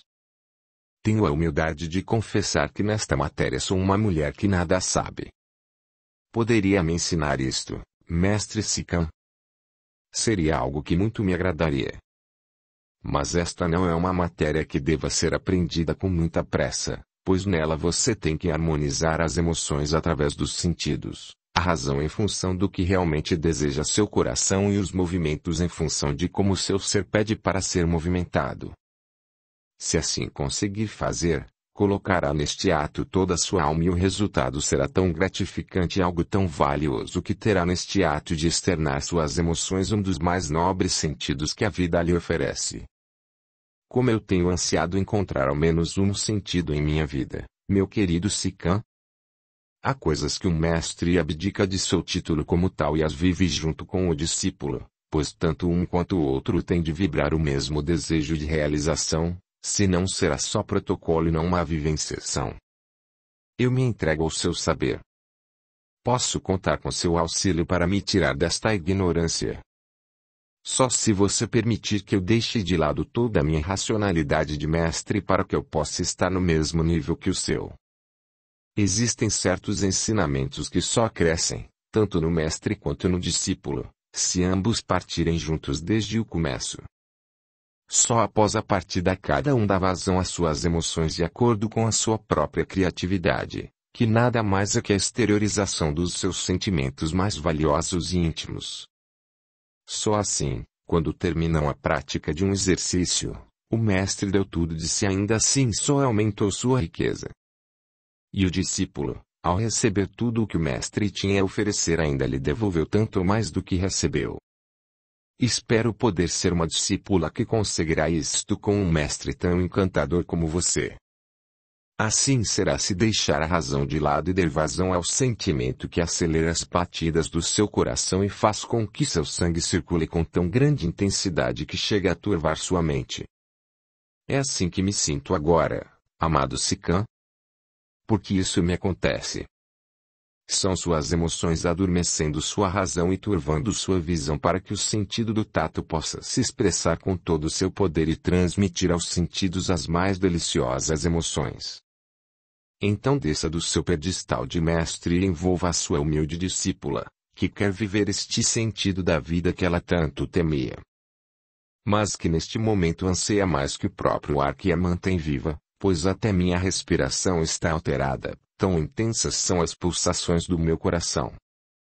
E não é só ele que pulsa neste momento, mas todo o meu ser. Todas as emoções, que eu contive por tantos anos por não encontrar alguém que as estimulasse, despertam do meu ser e, como um vulcão furioso, lança suas lavas ferventes pela saída natural delas. Nós vibrávamos na mais perfeita harmonia. Eu a envolvi nos meus braços e a beijei com ternura em princípio e com fúria após nos sintonizarmos neste sentido. Enquanto a beijava, eu a despia com sua ajuda. Logo nossos corpos quentes trocavam seus calores humanos num contato gratificante. Seu peito arfava violentamente contra o meu e seu ventre sentia as vibrações exteriores de minhas emoções. Quando separamos nossos lábios para tomarmos fôlego, eu lhe falei: saiba, amada discípula, que o seu vulcão que lança com violência as suas lavas incandescentes precisa ser inundado pela lava de outro vulcão, senão, com o tempo, ele se tornará uma cratera fria e sem poder algum de provocar o calor abrasador, mas gratificante, que só as lavas incandescentes possuem. Como posso conseguir esta lava que não deixará meu vulcão tornar-se estéril, amado mestre do amor? Deixando que os dois se unam e troquem entre si suas lavas. Quanto mais lavas o meu receber do seu, mais poderá devolver-lhe. Então faça isto, meu amado mestre. Quero sentir o calor do seu vulcão inundando-me com suas lavas até que ele não mais as comporte e comece a derramá-las pelas suas bordas. Talvez sinta uma certa dor para poder receber estas lavas, pois meu vulcão queimará como fogo ao unir-se ao seu. Eu não me importo de senti-la, pois minha razão adormeceu, minhas emoções explodiram e se concentram tanto no interior como nas bordas do meu vulcão. E por mais intensa que seja esta dor, minhas emoções enviarão através do tato para minha razão adormecida como se fossem as chamas do prazer de receber as lavas do seu vulcão. Eu, como a amada discípula do meu amado mestre, me abro ao seu mais longo e sólido ensinamento. Então eu, como amado mestre de minha amada discípula, depositarei através deste canal de união entre mestre e discípula, que você tão generosamente abriu, todo o meu saber na arte de amar, e que não me faz descer como mestre, mas sim a eleva às alturas imensuráveis de um dos sagrados sentidos da vida, que só enriquecem aos que querem vivê-lo, sabem como é bom vivê-lo e amam ao vivê-lo. Então me ame como mulher, que sou, e faça com que eu deixe de ser uma aprendiz e me torne uma mestra nesta arte, amor da minha vida, que eu tanto procurei e só agora encontrei. Eu o farei com o maior prazer, pois minha amada discípula faz com que eu deixe de me sentir um ser sem um sentido da vida e volte a ser o homem que tanto quis ser. Então se realize como homem, pois eu quero me realizar como mulher. Já sinto o centro das emoções, que agora são invadidas pelas suas emoções, que forçam sua passagem pelo mais bem guardado dos meus tesouros. O tesouro que me fez mulher. Muitas coisas mais nós ainda nos falamos, todas entrecortadas pelas vibrações de nossas emoções.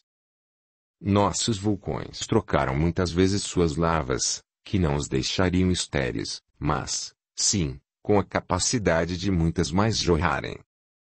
O mestre aprendia com a discípula e ela crescia com ele. A mulher se realizava como tal ao permitir que o homem nela se realizasse. As vibrações se uniam e se tornavam uma só. Duas almas pulsavam o mesmo sentimento fazendo nascer em nossos seres imortais um dos sagrados sentidos da vida, o amor. Mejoá era a síntese de tudo que eu procurava numa mulher. E para ela eu era tudo o que ela tanto havia procurado. Éramos pois seres tão iguais nas nossas procuras que podíamos dizer que éramos um só ser dividido entre um homem e uma mulher, entre positivo e negativo. Macho e fêmea, que ao se unir formavam um só ser. O dia já terminava com o sol se pondo no horizonte e Mejoá adormecera abraçada ao meu corpo. Eu observava seu belo rosto, suas linhas suaves lhe davam a graça de uma menina. Eu acariciei seus cabelos, seu rosto e seus lábios. Eu senti o amor renascer em mim com uma intensidade que me surpreendia. Apertei-a contra mim e isto a despertou. Não devia ter me acordado, Sikã? Por quê? Eu sonhava que você acariciava meus cabelos e meu rosto com tanta ternura que suas mãos transmitiram à minha alma todo o amor que teve aprisionado no interior do rubi do seu amor. Saiba que não era um sonho, Mejoá. Eu realmente a acariciava com toda a ternura que há em meu ser imortal.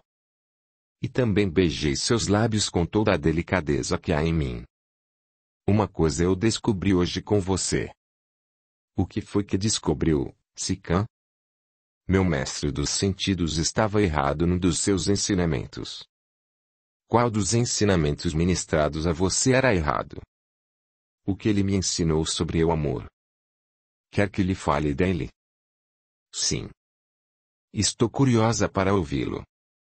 Pois bem, ele me dizia que o amor é uma pedra preciosa, um rubi do tesouro dos nossos sentimentos. Ensinou-me que neste rubi estaria nossa alma com suas emoções e sentimentos. Portanto, nós devíamos ter muito cuidado ao dar este precioso rubi, pois se o depositássemos nas mãos de alguém que não nos amasse, ele seria lançado num canto escuro e empoeirado. Em consequência disso, nossa alma se apagaria, pois o rubi do nosso amor não seria polido da poeira acumulada sobre ele e não receberia a luz da alma da pessoa depositária, e assim a luz da nossa alma se apagaria, para sempre, e nosso sentimento do amor estaria aprisionado no interior do rubi. Foi mais ou menos isto que eu ouvi do joalheiro Laor quando ele falou do artista que havia criado obra tão bonita. Meu mestre estava errado neste ensinamento transmitido a mim, querida Mejoá. Você, sem se julgar uma mestra, ensinou-me que o amor é uma mina de diamantes valiosos, e, também, que esta mina é inesgotável se soubermos explorá-la. Dela sempre colheremos os mais valiosos diamantes comuns a todos os seres humanos. Enquanto eu acreditei na teoria do meu mestre e vivi prisioneiro de uma obsessão minha, mas quando eu decidi tomar o rumo que o destino me indicava, eu colhi o mais precioso dos diamantes na fonte inesgotável do amor. Este diamante chama-se Mejoá e eu tenho junto a mim neste momento. Eu amei Chadine por seu rosto belo, enfeitado por 2 belos olhos e uma boca sensual e emoldurada por um lindo cabelo. Sintetizei nela a imagem que eu fazia sobre o amor. Vivi tantos anos preso a esta minha criação mental que não pude descobrir que o amor verdadeiro nasce de um conjunto de sentimentos e não só do que agrada a nossa visão. Aquilo que só agrada a nossa visão não é o amor e sim paixão. Eu senti uma paixão por ela e não o verdadeiro amor. Se amor existe, é o que sinto agora por você. Posso viver o resto dos meus dias na mais absoluta das solidões e ainda assim a lembrança deste momento vivido ao seu lado não atormentará minha alma, mas fará vibrar sua luz.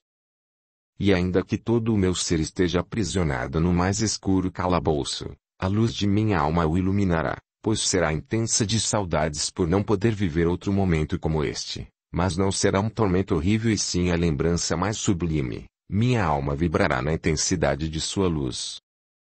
Descobri com você que o amor é como uma fonte que jorra incessantemente e quando alguém é digno de beber da água desta fonte, a vida ganha um valor tão grande que nós queremos vivê-la com toda a intensidade e todos os outros sentidos ganham um imenso valor, pois o amor os irradia com sua luz da vida. Sika, você fala com palavras tão belas do amor que eu não sei como vivi tantos anos sem amar. Eu também vivi tanto tempo sem amar. O que vivi foi uma paixão criada no meu mental e embalada por uma doutrina que reduz o amor, o mais valioso dos nossos tesouros, a um simples rubi. Nós não temos um baú com as pedras preciosas dos nossos sentimentos. É o contrário, Mejoá. Cada sentimento que possuímos é uma arca que contém um tesouro inesgotável. Quanto mais distribuímos dos tesouros contidos nestas arcas, mais valorizamos o nosso interior que contém todas elas. Antes de chegar a esta cidade eu fiz uma invocação do Senhor do meu destino. Eu invoquei o Senhor do fogo sagrado e clamei por sua generosidade, pois eu estava me tornando um ser estéril. A cada dia que eu vivia, mais estéril eu me sentia. Clamei por sua misericórdia para com um ser que só queria conhecer a alegria que o amor traz a um ser humano. Decepcionei-me ao ver um povo triste, soldados cruéis, um rei temido e implacável e uma princesa que, em vez de sentir alegria em ser vista em todo o seu esplendor e beleza para a alegria de seus súditos, os obrigava a curvarem-se à sua aproximação e lhes impunha um castigo cruel se ousassem olhar para seu tão belo rosto. Ela lhes nega o direito de dizerem se ela é bela ou não e só lhes dá o direito de pensarem assim. Como é cruel esta mulher que nem ao menos posso ver o rosto. Ainda, Imagino eu, pensam mais isto. Como eu gostaria de ver o rosto da mulher que suprimiu de minha vida a alegria de vivê-la. Eu, um ser consagrado ao Senhor do fogo divino, sei que ele é implacável, cruel às vezes, mas é justo e generoso com os que o amam e respeitam, e eu amo e o respeito, pois sinto seu fogo alimentar minha alma nos momentos mais difíceis de minha vida e fazer com que eu continue, ainda que minha mente ordene que eu pare. Como eu lhe pedi que libertasse minha alma do interior de um rubi, e ele não me nega o que é justo e merecido, ao ser lançado na prisão onde há centenas de outros seres iguais a mim, julguei que minha hora era chegada. Acreditei mesmo que o meu Senhor estava me conduzindo à morte para libertar-me da prisão que eu mesmo havia criado para mim. Quando estava sendo conduzido à sala dos julgamentos, eu agradeci a ele e lhe pedi rumo à morte rápida e fulminante. Mas ele não procede como eu penso ou quero, mas, sim, segundo seu modo impenetrável de dar o que lhe pedimos. A partir do momento que fui conduzido à sua frente, você viveu comigo tudo e agora sabe que tive minha alma libertada do pequeno rubi e readquiriu direitos sobre o meu amor. Sou tão grato ao meu Senhor do fogo sagrado da vida quanto a você, por ter tornado tudo isto possível. Serei por toda a eternidade grato aos dois por terem sido tão generosos comigo. Por que me diz tudo isso, Sikhan? Digo-lhe tudo isso pois quero que saiba que quando ordenar que os seus carrascos me executem eu não me sentirei magoado com você e tampouco a odiarei. Pois você me ensinou que a alma do nosso amor pertence a nós o tempo todo e se a quem nós a oferecermos não a aceitar, somos livres para resgatá-la e tentar oferecê-la a outra pessoa que a queira. Eu, hoje, sou dono de minha alma. Ainda que a morte me tire a vida, meu espírito levará consigo minha alma, que é a essência do que penso e sinto. Assim que parei de falar, os olhos de Mejoá inundaram-se de lágrimas e do seu peito o pranto brotou num choro convulsivo. Ela chorou por muito tempo. Por mais que eu enxugasse suas lágrimas, mais elas brotavam dos seus olhos. Comovi-me com o seu pranto e de meus olhos lágrimas também correram. Ao ver que eu também chorava, ela perguntou-me, controlando um pouco seu pranto: por que você está chorando? Acaso teme o que eu possa fazer? Não. Eu choro porque sinto tristeza ao vê-la chorar. Por que você chora, Mejoá? Por você pensar que eu vou mandar matá-lo. Como poderia fazer tal coisa com quem eu tanto procurei? Como pode imaginar que eu tenha coragem de causar-lhe a menor dor possível? Não percebe que ao ver sua obra de arte comecei a amá-lo sem ao menos saber como era? E ao vê-lo na minha frente encantei-me com o seu modo de ser, agir e falar, e que quando lhe pedi para me aceitar como sua discípula eu estava procurando algo que sozinha eu não conseguia encontrar. Eu fui sincera em tudo o que disse e fiz desde o momento que o vi. Não compreende que o Senhor do fogo divino não libertou só a sua alma da prisão em que você a colocou, mas também a minha ele libertou? O entenda que eu amo. E se me ama como disse há pouco, então o preço que ele irá lhe cobrar será outro, não a sua vida, Sikhan. Eu desejo viver, mas ao seu lado. E se você, na sua busca do amor, renunciou por 2 vezes ao título de príncipe, eu não renunciarei ao meu, mas pedirei como a mais humilde das mulheres que reassuma-o desta vez e, como príncipe, viva ao meu lado pelo tempo que o Senhor do fogo divino nos permitir. Se sou temida e odiada pelos meus súditos, você, como meu mestre, ensine-me a ser amada. Se lhes tirei o direito de ser felizes, ensine-me, como meu mestre, a lhes dar motivos que os tornarão o mais feliz dos povos sobre a terra. Se meus soldados são cruéis e sanguinários, como meu mestre, ensine-me a torná-los justos e leais, tanto comigo quanto com meu povo, e dividirei minha riqueza, poder e reino com você que, se não for só meu mestre, mas meu amado esposo, fecundará meu ventre para que eu não me sinta, nunca mais, uma mulher estéril. Seja o meu príncipe amado e serei a princesa dos seus sonhos. Assuma o seu título, e com sua sabedoria e o meu poder viveremos um sonho, mesmo estando acordados. Você me pede que eu me case com você, Mejoá. Sim, Sicã. Mas só aceite o meu pedido se achar que a luz do meu amor só aumenta a luz do seu. É livre para aceitar ou recusar, pois sua alma lhe pertence e não serei eu quem irá fazê-la sofrer. Eu aceito o seu amor, Mejoá. E o iluminarei com a luz do meu. Juntos eles iluminarão a alma do seu povo em pouco tempo.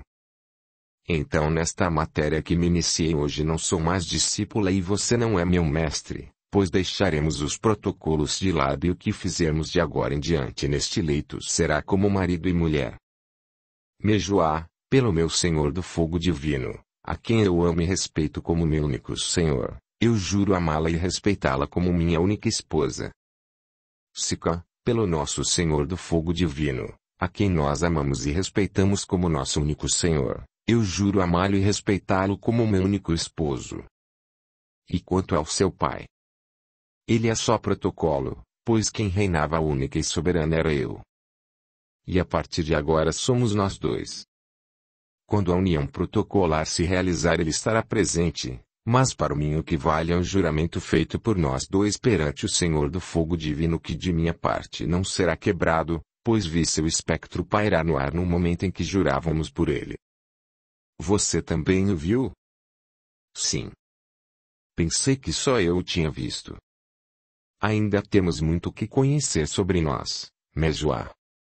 Se antes eu a conheci como minha amada discípula, agora vou, não mais conhecê-la, e sim amá-la como minha amada esposa. Pois então me ame Sicã e lhe retribuirei tudo o que me deu de forma tão generosa, que estará vivendo um sonho, mesmo estando acordado. Nós nos amamos como marido e mulher pelo resto do dia.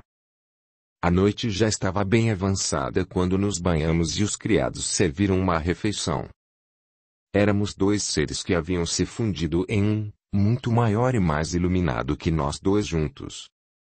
Do nosso amor haveria de surgir algo muito luminoso. Passamos a maior parte da noite conversando sobre como procederíamos no dia seguinte.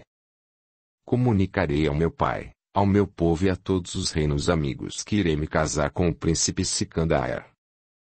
Você falou em reinos amigos. Por acaso tens reinos inimigos? Sim. Vários ao sul são inimigos. Se me achava cruel é porque ainda não viu o que é crueldade, Sicã. Crueldade e ânsia de poder misturados à ambição desmesurada. Talvez eu tenha assumido o manto de intolerância que herdei de meu pai, só para livrar meu reino de invasões externas. Já faz 10 anos que não temos uma guerra. Nesta guerra por pouco nosso reino não foi subjugado pelo que existe do outro lado do Ganges. Um traidor interno, ao tentar assassinar meu pai errou o alvo e acertou, com sua lança, minha mãe. Desde aquele tempo ele já não governa realmente. Venceu a guerra ao expulsar os invasores, não sem antes aniquilar a maior parte dos soldados inimigos. Temos notícias de que se preparam para nova guerra contra nós. Por que isto, Mejoá? Nosso reino é muito rico, Sicã. Temos minas de ouro, prata e pedras preciosas inesgotáveis. Nosso solo é fértil e o reino é muito grande. Tudo isto unido numa única mão significa muito poder. Mas então, como não conseguiu comprar a peça do Senhor Laor se é tão rica? Eu não fui lá para comprá-la. Eu estava voltando de uma viagem que havia feito para pagar o tributo ao reino que fica ao sul do nosso quando soube que ele leiloaria uma imagem da deusa do amor. Esta notícia despertou minha curiosidade e me desviei do caminho só para ver como era a deusa do amor. Quando a vi encantei-me com sua beleza e dei vários lances na tentativa de adquiri-la, mas aquele persa cobria todos. Como o rei de que sou tributária havia mandado o filho seu ao tal leilão, achei melhor sair da disputa, pois se revelasse possuir dinheiro para uma peça daquela certamente ele aumentaria o valor que nos cobra para não invadir meu reino. Interessante. Acho que lhe merece uma lição por espoliar seu reino. Não podemos lutar contra ele. Seu reino vai das nossas fronteiras até o sul do continente. Sua dinastia vem do leilão e domina todo o sul há quase um século. Audiolivro realizado pelo canal Surya Chand Audiobook. Então vocês estão prensados entre os canalhas. Um ao sul e outro bem perto. Logo depois do rio sagrado. Compreende agora por que eu sou tão dura com meu povo, Sikhan. Tinha seus motivos e agiu de acordo com a sua formação. Além do mais, não tem boas armas para guerrear. Mas, o que está havendo comigo? Abdiquei do direito de herdar o reino do meu pai só para não ter de tomar certas decisões ou derramar o sangue alheio. E aqui estou eu, imaginando uma forma de dar uma lição num canalha que cobra tributos de minha amada, só para deixá-la viver. Você aprendeu a arte da guerra, Sikhan? Aprendi com meu mestre de armas muitas coisas, mas nunca as pratiquei, pois só as usava como treinamento do meu espírito e adestramento dos meus movimentos. Se eu viesse a me tornar príncipe regente, na certa minhas emoções colocaria meu espírito em movimento e meus sentimentos seriam de revolta contra a opressão esmagadora. Por tudo isto eu não quis ser príncipe, minha amada Mejua. O que fará agora que reassumiu seu título e tem um reino a defender para sua amada? Eu, pelas estações que contei, já viajei por 5 longos anos. Saí da Mesopotâmia e cruzei a pé todo um continente até chegar ao rio sagrado chamado Ganges. Nesta longa jornada eu vi um pouco de tudo. Vi reis que mal se aguentam de pé, mas com dezenas de jovens arrancadas dos seus lares só para que com sua beleza agradassem unicamente os olhos deles, pois suas emoções já haviam adormecido e suas razões se perdido, de tal forma que não conseguiam ver o ridículo de tal situação. Para mim isto é o mesmo que colocar uma porção de lodo numa bacia de ouro incrustada de pedras preciosas na vã tentativa de, com tanta beleza à sua volta, o lodo encobrir seu mau cheiro e sua horrível aparência. Vi templos riquíssimos. Templos todos incrustados de pedras preciosas a dar-lhes uma luz e beleza material, pois a espiritual não a possuem. E eles, em função dessa pobreza das coisas divinas, tomam tudo à sua volta. Tudo que tomam dos que vivem das suas sombras, tomam como aves de rapina e ainda prometem o paraíso como recompensa aos que têm a miséria como companheira inseparável na longa jornada da carne sobre o espírito. Vi reis implacáveis que tomam tudo dos seus súditos sem nada dar em troca além do direito de respirarem, pois comer, isto faziam só quando lhes era possível. Eu vi mendigos que têm o grau de mestres do saber, e falsos mestres que não passam de mendigos no saber divino.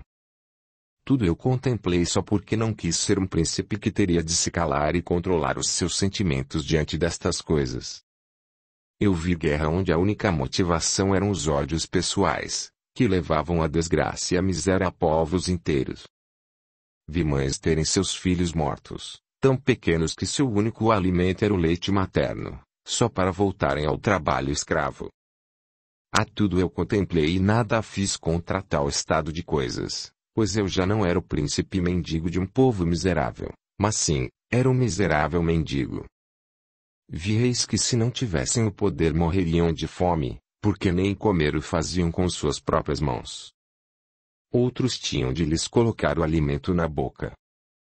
E se colocassem uma quantidade maior ou menor que a desejada, o infeliz que o servia era chicoteado até a morte. Por tudo isso, eu preferi caminhar como um mendigo, pois assim fui chamado por aquela em quem eu, na minha ignorância das coisas do amor, havia depositado o meu maior tesouro. Eu não quis a fortuna com que o Senhor Laur me tentava todos os dias, pois ela não me atraía. Afinal, para que um miserável príncipe mendigo iria querer a fortuna? Eu dei uma fortuna ao Senhor Laur quando lhe criei a obra máxima que minha alma de artista poderia criar. Mas com isto eu consegui mudar o rumo que estava dando à minha vida. O destino cruzou nossos caminhos, minha amada Mejua. Se reassumo o título de príncipe ao seu lado, eu reassumo também a espada que todo príncipe tem de usar. Eu mesmo a forjarei, pois antes de ser artista tive de ser um artesão e conheço a ciência dos milênios melhor que meu mestre. Eu criei uma liga tão forte que estas lanças de madeira e espadas que se partem como pedras fracas nada serão quando confrontadas com a minha. Se minha amada vive com medo dos que se armam para usurpar-lhe o reino, eu a defenderei com todo o meu saber e depositarei aos seus pés as coroas dos reinos inimigos. E se ao reino do sul você tem que pagar tributos só para poder viver em paz, no tempo certo a coroa do Ceilão será tua tributária, minha amada. E se assim não fizerem, não só não viverão em paz como nem o direito à vida terão. Todos os que tiraram a alegria de minha amada e a lançaram na parte escura do seu ser ficarão cegos com o brilho que terá sua coroa. Se minha amada permitir, eu lhe farei com minhas próprias mãos a mais linda obra de arte que todos a cantarão. Sua coroa brilhará tanto que iluminará os confins do mundo e ainda assim ninguém se sentirá triste por viver sob o brilho dela. O poder de minha amada será tão grande que ela poderá viajar 7 semanas sob a luz do sol e da lua e ainda estará pisando terras do seu império. Por fim eu digo: minha amada, ao amar minha deusa do amor libertou minha alma do poço escuro e profundo em que eu mesmo havia me aprisionado e conquistou o direito de ser amada como uma deusa por seus súditos, que cobrirão a face da terra. O que devo fazer para ter tudo o que promete o meu amado? Só precisa me nomear comandante do seu tão desorganizado exército, que a cada estação eu depositarei em tuas mãos a coroa de um reino conquistado. Então, meu amado esgotará toda a sua energia nos campos de batalha, e quando retornar ao meu leito estará tão fraco que não poderei dar vazão às lavas do meu vulcão. Não foi para viver assim que eu fiz meu amado reassumir seu título de príncipe. Mas terá de ser assim, pois senão seu amado a reterá por tanto tempo no seu leito que nem o sol nem a lua iluminarão mais o rosto de minha amada. Meu amado tem tanta energia assim em seu ser imortal. O fogo que agora queima minha alma e anima meu ser é tão poderoso que se eu não lhe der vazão, serei consumido por sua chama. O Senhor do fogo divino, ao permitir que minha amada Mejoá resgatasse minha alma das trevas, abençoou sua união comigo e inundou minha alma com o seu poder incandescente, que a tudo queima para que tudo renasça. Neste momento eu sei qual é o preço que terei de pagar por ter sido libertado do meu cativeiro interior de um rubi. Já fugi por 2 vezes do meu destino, mas agora não fugirei. Eu viverei com tão grande intensidade que minha chama queimará um pouco da miséria que há sobre a terra. Se a chama que o queima é tão intensa assim, então deixe-me ser consumida mais um pouco por ela, meu amado. Minha chama não a consumirá, minha amada. Ela só a tornará a mais feliz das mulheres. Então viva comigo agora um pouco da minha felicidade, pois meu será de novamente nas chamas do desejo.